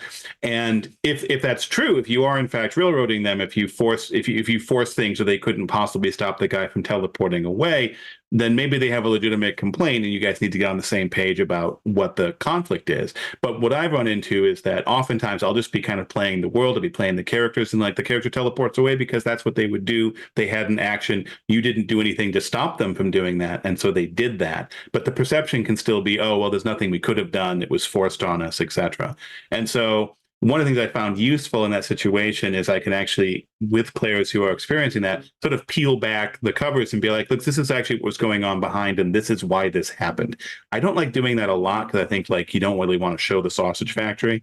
But for some players, knowing there actually is a sausage factory back there can be helpful. So that's the one, I guess, tip I can give in that arena. I think that makes a lot of sense. I mean, I've talked about this before. We had a recent OSR episode about random tables, and how like having a random table that the players either choose to do something they know will roll on it, or they just know that you roll on, and they know that a 1 on the table is terrible. Like Steven talked about, like somebody's pet blowing up. It was like a pet robot that blew up when they rolled a 1. It gives a different feeling to the players that completely they feel more justified because they rolled that 1 on the random table than if you just said, oh, your pet robot blows up. Why? It does. I've decided it would be an interesting plot twist. Like them knowing it came from seeing some of the sausage, seeing that there's this table that has, that most of this is beneficial, but your robot might blow up. absolutely changes the way people feel about things. Another great mechanic along these same lines is in the Seifter system for Monte Cook games. These are Numenera and the Strange and stuff. And it's called a GM intrusion. And the way that works is that you as the GM can offer a GM intrusion and be like, this terrible thing's going to happen, or this unusual thing is going to happen. And then the player has an opportunity to, and they're offering an XP. If this happens, then you'll get this XP and you can share with the rest of the group. But the player who's suffering the GM intrusion can spend some of their own XP to cancel the intrusion. And it's a really elegant mechanic in the sense that it lets me as a GM, when I'm running the Cypher system, take big risks that would be kind of just dickish moves in other systems. But because I'm within a structure saying, hey, is this cool? Oftentimes the players will respond, yes, this is awesome. Whereas if I did in some other system, it would be bad. Let me give an example. So like a classic example I use all the time. So you're fighting a dragon and you hit it with your axe and you roll like a critical hit and you do a ton of damage. Now, if I'm doing that in D&D and I say, ooh, yeah, and you, as the GM, ooh, yeah, and you hit it so hard that your axe like gets stuck in the side of the dragon and other dragons like flying away and your axe is still stuck in its side, I'm a dick because like I'm punishing you for getting a ton of damage. But in the Cypher system, I can be like, here's a GM intrusion. Do you think this is cool too? And oftentimes, like I say, the response I'll get is like, oh my God, I hit him so hard, my axe is stuck in the side of the dragon. That's so cool. So yeah, it really is just about making sure that the players understand why things are happening and making sure that they feel like they have an influence and power and they're not just being stepped on. That makes that just flips a switch and changes everything about in some cases, the exact same interaction. Makes sense. The other super chat is from Friggin' Paco, who says, how does this Tencent news make us feel exactly? On the one hand, Hasbro is not a good steward to D&D. On the other, Tencent is often viewed with suspicion and the same amount of greed that Hasbro has. Sorry, I'm looking at all these. Yeah, well, yeah. I mean, while you're looking at things, I would just say, if anything, I think that Tencent might definitely be shadier in a lot of ways with things that I've heard about them. I don't know everything about them, but things that I've seen might indicate that there's a lot of shady stuff that they might do. But just because they're shady doesn't mean that they like don't also have rights to other video games like they would to Dark Souls from Software or from other things that they could use to make a good game to ultimately try to make money. Because what they want to do is make money. We don't know yet if they do buy let's say the exclusive rights to video games, which is being speculated here, or like Steven said, 95%. They could use that in ways that could be troublesome, but maybe they won't. And maybe this will allow them to open up more video game adaptations than we've seen, and good video game adaptations like Baldur's Gate 3 that people want to play. So I guess, and an evil corporation is giving up rights to another maybe eviler corporation, but ultimately how this affects us is something that we're not going to know. You need a lot more details about what the actual specifics of the deal are. There's really good things that can come from it, and there's really bad things, and there's just not a lot to know. I mean, the two things, like one, corporations are going to be money grubbing whatever the corporation is, right? When you get to this size, like there's just, it's one of the things where like I get much more concerned about situations like this where it feels like, oh, maybe like the original creator or the originator of something is losing control, and that probably won't be good in the long run. But the original creators and originators of D&D have long since left the building, so like it's that's not really necessarily a factor here. I mean, like we talked about the fact that the deal seems to have gone through Larian to Tencent for financing. There's a scenario here where the person who actually ends up like in charge of D&D video game content is Larian Studios. And at least for right now, I would certainly trust their leadership. Now, again, it's a company, so at some point the leadership will probably end up getting changed. But that would be an example of one form of this deal where I think, like, at least in the short term, probably very good for people who are impassioned about both D&D and video games to have control of it. So yeah, I mean, Larian clearly loves it. You can tell from what they've done. You can tell from the game that they have a passion and they love what they made. So if they had control over it, at least for now, with who's currently making calls at Larian, that might be a great thing for D&D video games. And you might go back to that age back, with Black Isle, where you were getting all of the D&D video games, and it was like, wow, I just got Baldur's Gate 2 and Planescape Torment and all these games that have become classic games. Maybe that could happen. Like, we don't know yet, because all we have is this one set of articles that are based off of this snow leopard information from China that says that Tencent has gotten into this as a possibility. So until this becomes more concrete, I think we can't augur for sure whether it's a like quote good or quote bad. It's probably more of a neutral thing that has some pros and some cons. So I've been very busy in chat because this is interesting, because this was so close to the chest. So we release modules for Foundry. And so you're going to get to see how the sausage is made a little bit. We release modules for Foundry, and we are given we know what's coming in a module weeks, if not months ahead of time, so our programmers can have our modules work. So for example, there is a rule set for D&D and Pathfinder, and if they know, okay, we're coming out with these new features for Pathfinder for Foundry in like 3 weeks or 4 weeks, and we can make sure we program your modules so they work with the new version. Well, there's a new version of D&D for Foundry, version 3.0.0, which came out today, that no one knew about. Even our coders didn't know about, which means they were only using the very top, only like the 2 or 3 inside people to create this, which means that everyone's modules could be breaking right now because we weren't able to, like, this literally just came out 43 minutes ago. Like, that's how soon this came out. And I'm talking to my coders. They're like, this might be breaking. Now it's going to 900 5e modules and Foundry are going to break because no one knew this was coming out. And we're going to have to scramble to fix this, which is annoying because that includes me, which is now I'm like happy and annoyed because this usually doesn't happen. But that's how close to the chest that both Foundry and WotC was playing this, because normally they don't do this, but this is one of those rare cases where I would strongly advise you do not update to release 3.03, 3.00, because it's brand new. No one knew about this. Most of our modules, if not all of them, are probably going to break because we need time to update it. And that's the reason why our modules will work when a new version of D&D comes out or a new version of Pathfinder, because we know about it. We know about it months ahead of time so we can prepare. It depends on content modules versus non-content modules. It's possible that our content modules are going to be okay, whereas like ones that like mod the game in unexpected ways might break. Yeah. You're right. This is a huge update. I mean, they went from 2 point whatever to 3. I'm looking at the changelog. It's gigantic. So they definitely been working on this for a while. I mean, I can look at the pull requests.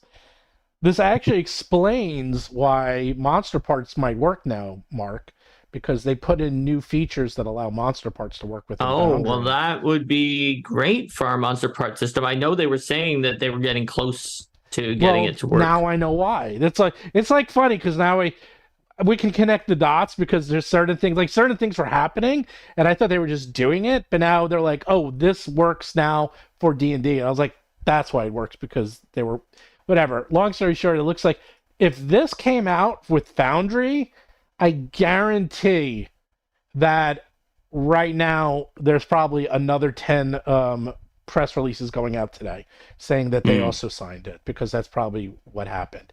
And to get even more interesting, this morning I typed in to see Tencent buying D&D. There was no articles. I typed it in now. There's a lot of articles. Everyone's covering this. It is like all over the place. But it is all circular because they're all quoting each other, which quoted me, and I was just speculating. So this could all be the circular infinite Ouroboros that it's possible. But Snow Leopard seems to be a source that these sources, at least according to the people who did look into them, do have reported correctly on Tencent in the past. That's interesting. It seems like there's another source. It would just, like anything could be possible. It wouldn't completely surprise me if somehow it was an Ouroboros and the tail's wagging the dog and it all just came from your videos somehow. it wouldn't surprise me if this was real and you just happened to be weirdly accurate at predicting something again, like you have been quite a few times at this point. Like, I don't think we're going to know until maybe for a while what's actually true about this. I know. This is so weird. What a weird day. I haven't felt like this since the OGL thing came out and when we were predicting that. And that went pretty... What's fascinating, though, is this, there's little things that are fascinating, is that they actually have a new interface for D&D. And I have the instructions from the VTT right here. And the interface actually has a new look and feel. And it does mimic some of the VTT. So this is interesting because you're going to start seeing little drips and drabs of the new look and feel for D&D. And this is one place where you can see it because they have a brand new character sheet layout for Foundry, and it's like completely new. So interesting. Well, that kind of brings us full circle back to like, when are we going to see that PHB, right? That's a really good point. Yeah, well, I was even going to do a topic. It's like, where's the excitement? Because it's like they announced some stuff at PAX and that's it. We haven't heard a peep. Nothing about 2024. Nothing at all. This makes sense because they were probably waiting for these contracts to get signed and then they can start. So I expect now this is the first shoe to drop. And now it's like, okay, we signed Foundry. They're going to probably sign several more. They're going to all be on board. And then they're going to start probably as early as next week or definitely by next month, where they're going to start pushing D&D 2024. And then, which makes sense because that's February, and then March is when Gamma is, and then at Gamma they need to tell everyone when the books are coming out and actually have real dates because these are retailers. So January is when they started to negotiate contracts. February is where they start the hype and excitement. March is when they're going to actually release the dates, and then they can really start the ramp up and start like publicly doing events and go to trade shows and go to gaming conventions and actually show previews and such. So I think that's the timing. Wow, you see, Justin, you came on and you had no idea what it was going to be about, and you got on one of the more popular shows. There, pimp your book more. Hey, what are you going to do now? This book took you 10 years to write, so when D&D 7th comes out, will you have the second one? So you want to be a game master still? Is that what the book title will be? That's a good title. I might have to steal that one from you, Stephen. Okay. Well, I predicted it 10 years in the future. 10 years in the future, Stephen. You were right here for it, everyone. You were right here for it. Not quite ready to talk about what the next book along these lines is, but I do have a new supplement coming out for the Tech Noir role-playing game, which will add magic and spell casting to the Cyberpunk Tech Noir game. So you can expect that by the end of the quarter from me. Okay. Nice. And once again, we have this free mimic. Look at that mimic. Don't you want a mimic that can eat your dice? I do. Minions in it. Look at it. It's loud. I definitely want this. Hard resin. This thing is a weapon. Whoops. And don't stick your finger in there. I think it could actually like hurt you if it bit you. It's heavy. Well, I got it. I was like, oh my God. And I was like, I do have to ship these. And hey, shipping rates came out, shipping tables. Guess what? They went up 30% this year. Oh my gosh. Yay! Again? I have nothing to do with that. Nothing. I can't control that. So everyone's shipping. Get your ship. It comes out in February is when the new shipping rates come out. So get your products now before you're going to be paying 30% more. Yeah, shipping's really getting expensive. It's kind of getting. Everyone got ruined by Amazon because Amazon made it free. And shipping actually wasn't that bad, but then the pandemic hit and shipping went very high, and they just kept it high because why would you ever bring it back down? There's no reason. There's no point. What are you going to do? Who else are you going to ship from? There's only like 3 shippers in the world. So anyhow, yes, go to rollforcombat.com. sorry. You can go to rollforcombat.com. You can go to battlesy.com. You can go to yearofmonsters.com. You can go anywhere you want, and you will find this mimic anywhere. I sometimes go to internet. backerkit.rollforcombat.com. I don't know if I set that up. I think you did. Oh, okay. You can go there. You go. I've gone there, and everywhere. it gave me a thing that said, "Get ready, launching in 5 days There we for go. a mimic." And we have a new cover, by the way. What do you think of the You've new cover? just trained me that anytime I want to go to anything for you on a particular site, I go to that site .rollforcombat.com, and it always seems to take me there. Well, when you build websites for a living, it makes it easy. What did you think of the new? Did you see the new cover? It's not even done yet.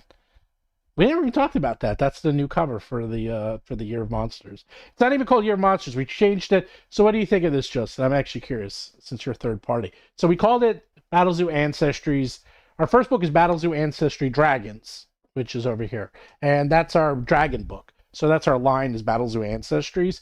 And then we had Year of Monsters, and we came out with 12 monsters that you can play, like the Mimic and Doppelganger and stuff. But I thought during the year it makes sense, but as a compilation, a hardcover book that we're putting everything together and updating it, don't you need a different name? So we came up with first it was, what did we call it first, Mark? We called it Classic. I think we went from Year of Monsters to Battle Zoo Ancestry's Classic Creatures. Right? First we said like Classic Monsters. We were thinking Classic Monsters because also, if this does well enough, we might want to do it with Year of Legends, and then it could be Classic versus Legendary. Right. So, but then we were thinking Creatures because this is Year of Monsters, and they're also like the use of the term monsters is also something that Itheria Nix, the in-world narrator, is always talking about. Like, who are the real monsters, really? So we Classic Creatures is catchy. So okay, cool. Thanks. Got the alliteration. Yeah, we got alliteration. I love alliteration. I'm a sucker. Yeah, I'm totally in the what's his name? Stanley world of always use alliteration whenever possible. And it works.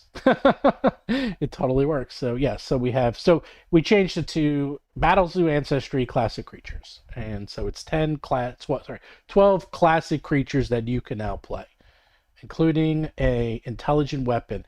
Would you play an intelligent weapon, Justin, if you could? 100%. I actually did that. Not quite the same thing, but I did something pretty comparable to that in an Eclipse Phase game once, where I played an ego that was trapped inside a rocket launcher that was wielded by one of the other players. So I played a sentient rocket launcher. Oh my God! Which part were you, the launcher or the rocket? Thankfully, the launcher. The other character would have been short-lived. A sentient. Well, that's what you could be. You could be a sentient bow. You could be a sentient. We have only sentient weapons, but we did put a chapter in that anything can be a weapon. You could be a sentient spoon if you wanted to. You could be a waffle iron or something. Yeah. It could be.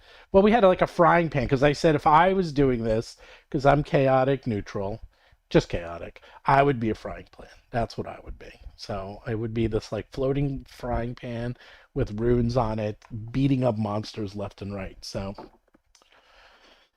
anyhow, I think we beat this topic to death and then some, but we'll find out more and keep covering this. If more news breaks, we can just do what we did last time with the OGL, which was every day we were on, which I don't know if this warrants every day, but might be, because if people are starting to sign contracts, we're going to start seeing more information about D&D 2024. And this first one is a pretty big one. This is the first official D&D 2024 collaboration that I'm aware of. In fact, none of the others, even like the ones with the other third parties, that was just for D&D Beyond. That wasn't actual. And just to show you how much they have changed their position, is the original OGL was not even going to allow Foundry to use their anything because they considered that as proprietary, and they were going to make like spell effects something that was covered by the OGL. To now they're partnering with them, just to show like how far. Yeah, they're being a lot nicer and more open than the previous strategy. Yeah, I think that's going to be more successful for them than the attempt to play hardball was last year. One day I would. No one, in every interview they keep asking whose idea was it, and no one will say. If you saw, like, no one says. They're always like, don't know. Like, someone knows.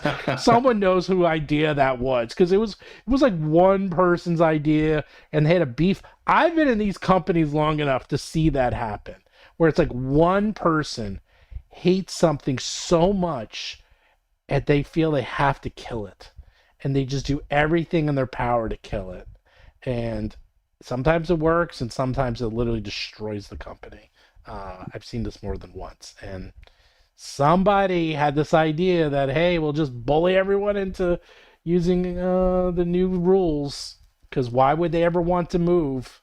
So, Stephen Glicker, codenamed Snow Leopard. That's not bad. That's not bad. Me and my friends, we used to, when we were like drive places, we would give each other code names. So, and we would use them for the weekend. So, let's see. Does the Battle Zoo have anything with new character classes in it or subclasses? Yes. Mark, you answer that since you write everything. So, we have it upcoming, and you can get an early access with, I think, 6 of the 13 elements right now if you buy the PDF.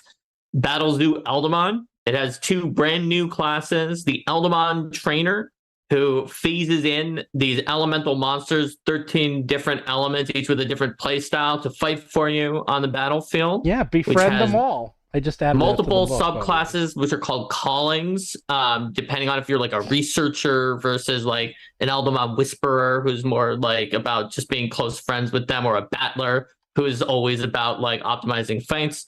And then there's the Elemental Avatar. Their subclass is which element they are an avatar of.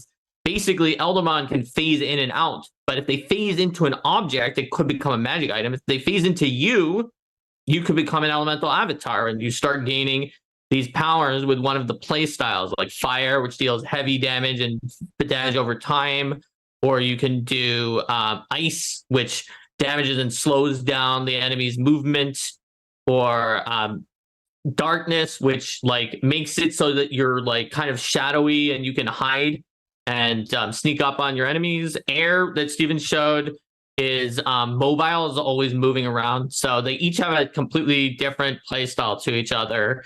And it's really long. There's a lot of content in it, but it is like, it's a gigantic book for the 2 classes, but you only need to read the powers at first level that you start with. So it's actually easier to pick up an elemental avatar than it seems from the length of the book. And it's targeted at the ability that if you build the character for them, because they may have to like learn a bunch of new terms, even like a younger kid could probably play an elemental avatar, because you have certain powers. And as you play them, if you write them down on note cards, you can kind of put them down in front of you because you've used them. There's a refresh power that you use to draw in elemental energy. It's not as strong offensively, but it gives you your powers back. And so when you use the refresh power, you could pick up the note cards that you put down. It's easy to remember which ones you can use at any given time. Well, anyhow, if you like Pokemon or Power World or Digimon or Airbender, in some ways the evolution is more like Digimon because of the fact that you can switch back and forth between any of the forms. Yep, and this is what they look like. We even have plushies of the Eldamon. Yeah, that's Lotus Sneck and Squirrelash, and before we had Terrapoof and Chillot. Are we crazy, Justin, or what? I'm not gonna contact Power World, because if they want an RPG, man, I got one ready to go. We wrote it, and it only took 2 years because it's so easy to do, right, Mark? You're traumatizing Mark, I'm pretty sure. Well, it's only a brand new. It was insanely tough. I have good news, Mark. I finished the book. I finished the Pathfinder layout, more or less. Oh, great. So the intro is done. That means I can do the 5e conversion on it? Yes. I have to. Okay. I finished it. I'll get to that. Well, then. I finished it. Well, you have to. There's some copy. I want to make sure the intro is locked in because we made enough changes on it that it's not worth doing the 5e conversion if I'm going to have to then apply the changes from Okay, PF2 well, to there's it. some copy fit, and then just finish the copy Okay. fit. We'll do the copy fit first then. Yes. I might add some useful content that we want to put into the 5e while copy fitting. But it comes out to, this doesn't include the appendix, but so far we're looking at approximately, for the Pathfinder, we're looking at 270 pages so far. Wow. For two classes. Yes. Well, you know what? After we wrote one ancestry, also known as race or species, and we made that, like 128 pages, I think we can make two classes 272 pages. It's like we do. Yeah, you get a lot for your money. I'm telling you that. Like we're not one of those. You get like a pamphlet. If anything, I feel like Eldamon, out of all the things that we have, is potentially underpriced unless you recently changed it. Yeah. At least when we first sold it, it was not at a 272 page book price. I might have to increase the price. Actually, it's actually a little out of control. Buy it now before Steven realizes it should change. I actually might the lower price. Because look at this. Oh, this is our 300-page world book, our world guide of just the world of Battlezoo of Alakar. Ooh, it smells so good. So. This is being put on the boat as we speak. I can't print my books as fast as Justin, though. My books take a much longer. I can't believe they got a second in so quickly. I mean, my books take like months to print and get into the. That's amazing. That's the advantage of working with a company that's that's working with Macmillan. So that's true. Well, yeah, that's true. Like I guess so. Yeah, I can't get my hobby books printed that fast by any stretch. Yeah, I mean, that's what I'm saying. It's hobby books, and hobby books is so it takes forever. But a lot of people buying your book. Look at that. Ooh, that's exciting. Thank you all for picking up the book. I hope you enjoy it. Yeah, I enjoyed it. My only thing is, and I have one question, then we'll wrap this up. Why did you start your book with building a dungeon? And then going into the other aspects, because it's like, I'm just asking, and I don't mean to be critical, but like for me, I actually like the beginning part, but I've built so many dungeons that I'm probably just going to skip to the other parts. To me, it was interesting, but it wasn't what I was more interested in. More was like your tips and tricks and like how to do mysteries and raids and heights and stuff. Did you feel like you needed context of doing the dungeon first, or? So part of the goal of the book was to sort of be in Barnes and Noble, right? Sit on the shelf and be something that possibly somebody who's never even played a role-playing game before has picked up. And so one of my beliefs about how to introduce new game masters, first-time game masters, who are an important part of who the book's aiming at, therefore, is that there's few things easier for a first-time game master to both run and also create than a dungeon, because each dungeon room is so thoroughly firewalled from the rest of the adventure. Like in a basic dungeon, you can go into a dungeon room and know nothing else about the rest of the adventure as a game master and run that simple dungeon room by just what's in that room. And that's really easy for a first-time GM to kind of get on top of. And so that's kind of where we started. That's why the book starts there. It's because it's for that first-timer who doesn't know to flip ahead and find the section of the book that they're interested in. That first-timer needs that first step. In fact, that's the first thing I say in the book is like, look, there's two things you need to know to get started. Three things. One thing is you need the rules for the game you're playing. The second is you need to know how to make a ruling. You need to know how, when the players say, I want to do something, how you can respond to that. And the third thing you need to run this first adventure I'm going to give you is how to read a dungeon room key and use that key to tell the players what happened. And those are three very basic skills that anybody can pick up in like an hour and a half. And then they can go and run their first game. And the book actually says, hey, go run your first game. Here's the sample scenario to go to. There's a very simple, basic dungeon. And when you come back, do it, and then come back, and we can keep talking about either how you can build you a dungeon, or there actually is a section I'm like, great, you've run a couple of dungeons now, good work. You can keep reading the book cover to cover, or here's a list of all the different topics. If you want to go do mysteries, here's where you want to jump to, or if you want to do a raid, you can jump to that. And at that point, for that first-time GM, the book basically says, hey, look, now you can explore this book and figure out what you're most interested in, which I think is kind of where, you've been doing this slightly longer than one day. And so it makes perfect sense that you want to skip past that introductory stuff and get into everything else that you can explore in the book, of which there is 500 pages. So, Okay. Yeah, I mean, now you mention it does make sense. That it's probably what you want to start off with is just a dungeon crawl, especially if you're new, because that's like the easiest thing to do. But yeah, for me, I was really into it, and I was like, a dungeon? Like, I don't need to write a dungeon. I've written 1,000 dungeons, but I still read through it. But I was like, and like how to run it, I do find fascinating. And also, it's one of these fascinating things that I don't think anyone's ever written this down the way you did, where it's like, here's how you run a dungeon, and like, I just did it. Like, I don't know. It's like we never, like, no one taught us how to play D&D, really. It was just like, it was all like, I don't know, through like group osmosis or something. I don't know.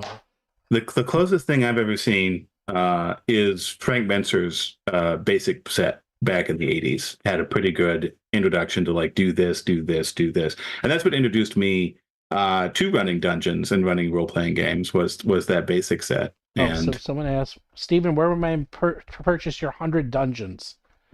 Battlezoo.com, baby. Right here. See this puppy? See this? Jewel the Indigo Isle? You want to see how thick it is? Look at that! It's like 3 inches thick. You know how many dungeons are in this thing? Hundreds of rooms. Look at the size of that. That's one adventure, baby. We have like 100 maps. So there. There it is. Yes. And I didn't actually write the maps. I just wrote the story. The other people, they did the hard work, but I did fine-tune the maps and the dungeons quite a bit. So, but yeah, look at that one. Ooh, look at that full page. Jared Blando did the maps, who's one of like the most famous cartographers in the TTRPG scene. Yeah, that's right. So if you want to see an adventure that I designed. Weirdly, someone just asked me who did the maps in Discord like 2 minutes ago. Jared Blando. He was great, but it took a year and a half. Because he's so busy. That's what happens when you use one of the top. No, he's so good. Have you seen the detail on his maps? That's 100 maps too. That's like one map every 3 days. That's not too bad. Yeah. Well, I didn't tell you the worst part, and then we'll totally end it. Did I tell you the worst story, Mark? I never told you this. He did Rumplank. What? He did Rumplank, and he finished it, and it was completely wrong. And I told him, I'm like, dude, you have to send me, like, before you finish it. Like, he just used, like, a sketch, and it was totally wrong. I said, you can't just do it. Make sure you send me intermediary steps so that I can approve them, do a sketch, and, like, don't just send me a final map because this is totally wrong. And he's just like, oh. And I was like, and he and I had to work it out, but it was like, I mean, I don't know, but it's like, well, and it's expensive, a full page map and he did every single like store. Like, I mean, it was like the map is insanely detailed. And I was like, I feel bad, but you didn't follow my instructions. So, like, what do you want to do? He and I worked it out, and then he made sure to send me sketches in detail way before he finished it this time. Because I warned him, like, well, they all look gorgeous. Yeah. Especially some of those ones that took him a long time did come out looking fantastic. Yeah, that was literally a month wasted because it took him a month to do the map. But no. Learn your lesson, people. Always, always, always send sketches if you're an artist. And with my artists, I have very strict rules. And I'm like, you send a sketch, have that approved. You send flat color and have that approved, and then you can do final. And if you don't do that, you might send me something and I'll not approve it. So always do that. It's not a lot of steps, but you'll be surprised how many people, people are just sending you final and saying, okay, here it is. And that's it.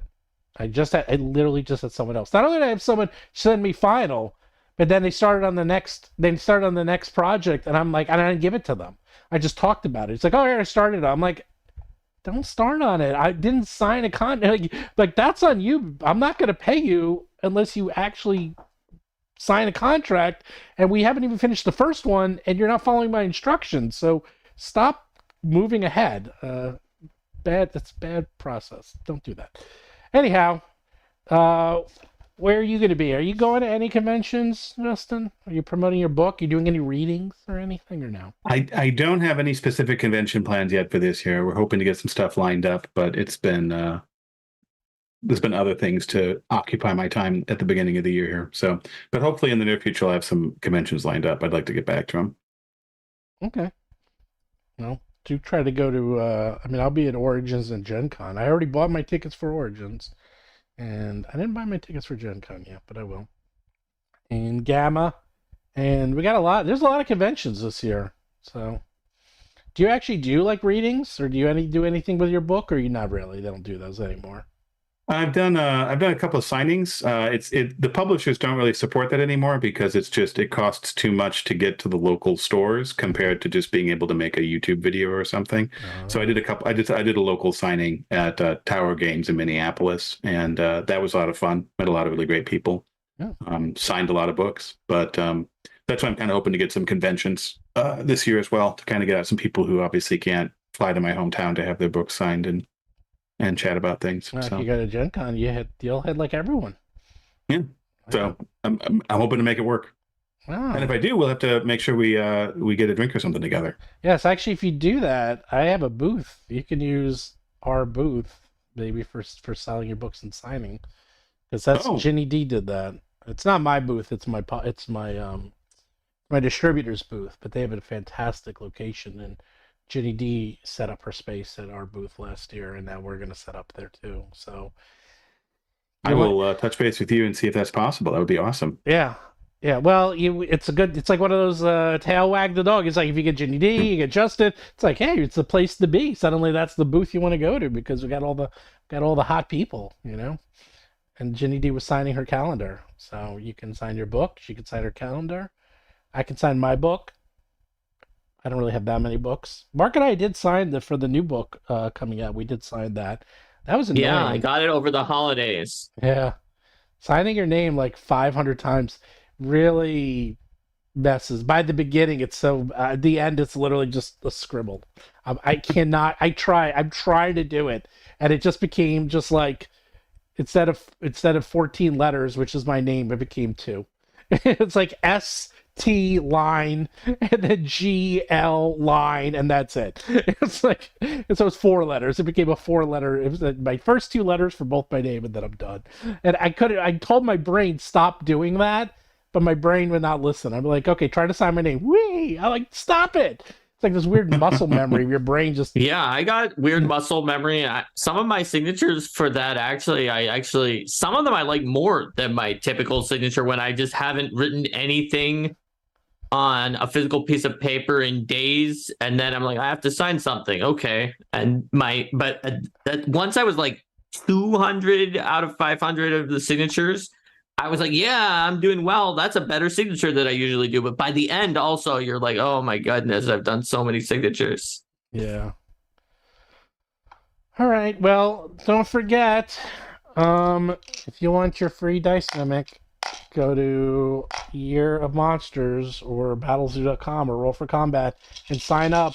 And next week, Tuesday the 6th or Wednesday the 7th. And we'll be here on Wednesday to remind you. Yeah, because those are the 48 hours. Yes, that's the 48 hours. And we will be here next week with Jack Packard from Red Letter Media. I'll ask him. Maybe he can get Rich Evans to join. I'm going to write him. That would be awesome. Oh, my God. If we got Rich Evans. Oh, my God. That would be so good. We already have Jack Packard. Isn't that great? Rich Evans says, like, did you ever see way back when there was this, look at this up, it's called Dick the Birthday Boy. Have you ever heard of that meme? It was a very innocent thing. It was a Chuck E. Cheese, and his name is Richard. So it literally said Dick the Birthday Boy. But the way it was written and the way it looks a little sus and a little funny. And it's such a funny picture. It was put on the Ellen Show, and then it became this huge meme, and that's him as a kid. And he has he became his own meme, and he's just a very funny guy, and he plays D&D with Jack. So there actually could be a tie-in. So I'm gonna say I'll ask him. Can't hurt. Jack is awesome. Jack is like the nicest guy ever, so that would be awesome. So, anyhow, so check that out and check out our thing next week, and we'll continue up on this.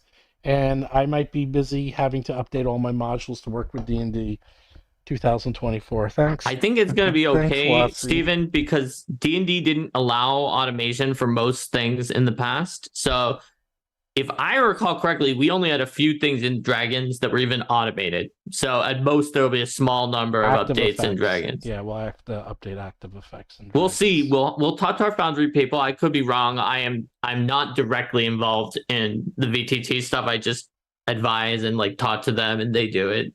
Yes. And Steven's more into it than I am. Unfortunately, I thought I was like so happy. I was like, oh, I finished Eldamon. I can relax a little. Maybe That's play already good. a video game. I even got the Evil Eyes ready for tomorrow. And then this comes out. I'm like, oh, they broke all my D&D modules. Thank you, Watson. I guess the Evil Eyes is in like a few hours, Yes, right? in a Because you're going few to do it at hours. midnight. Evil Eyes comes out. Probably one of the best ancestries you ever wrote. It's one of your favorites, I know, Steven. I'm It glad is. you enjoyed it. It is one of my favorite. So, what was it? What's the saying, Mark? What's the saying? For the end. For the end of the episode? Yes. Oh, but first, that we did have a last minute super chat. Philip Lowe said, "Jacazing the dungeon." There you go. So I wanted to point that out. But the saying, I think, is if you want to battle the zoo, you have to roll for combat. See you, everyone. Bye.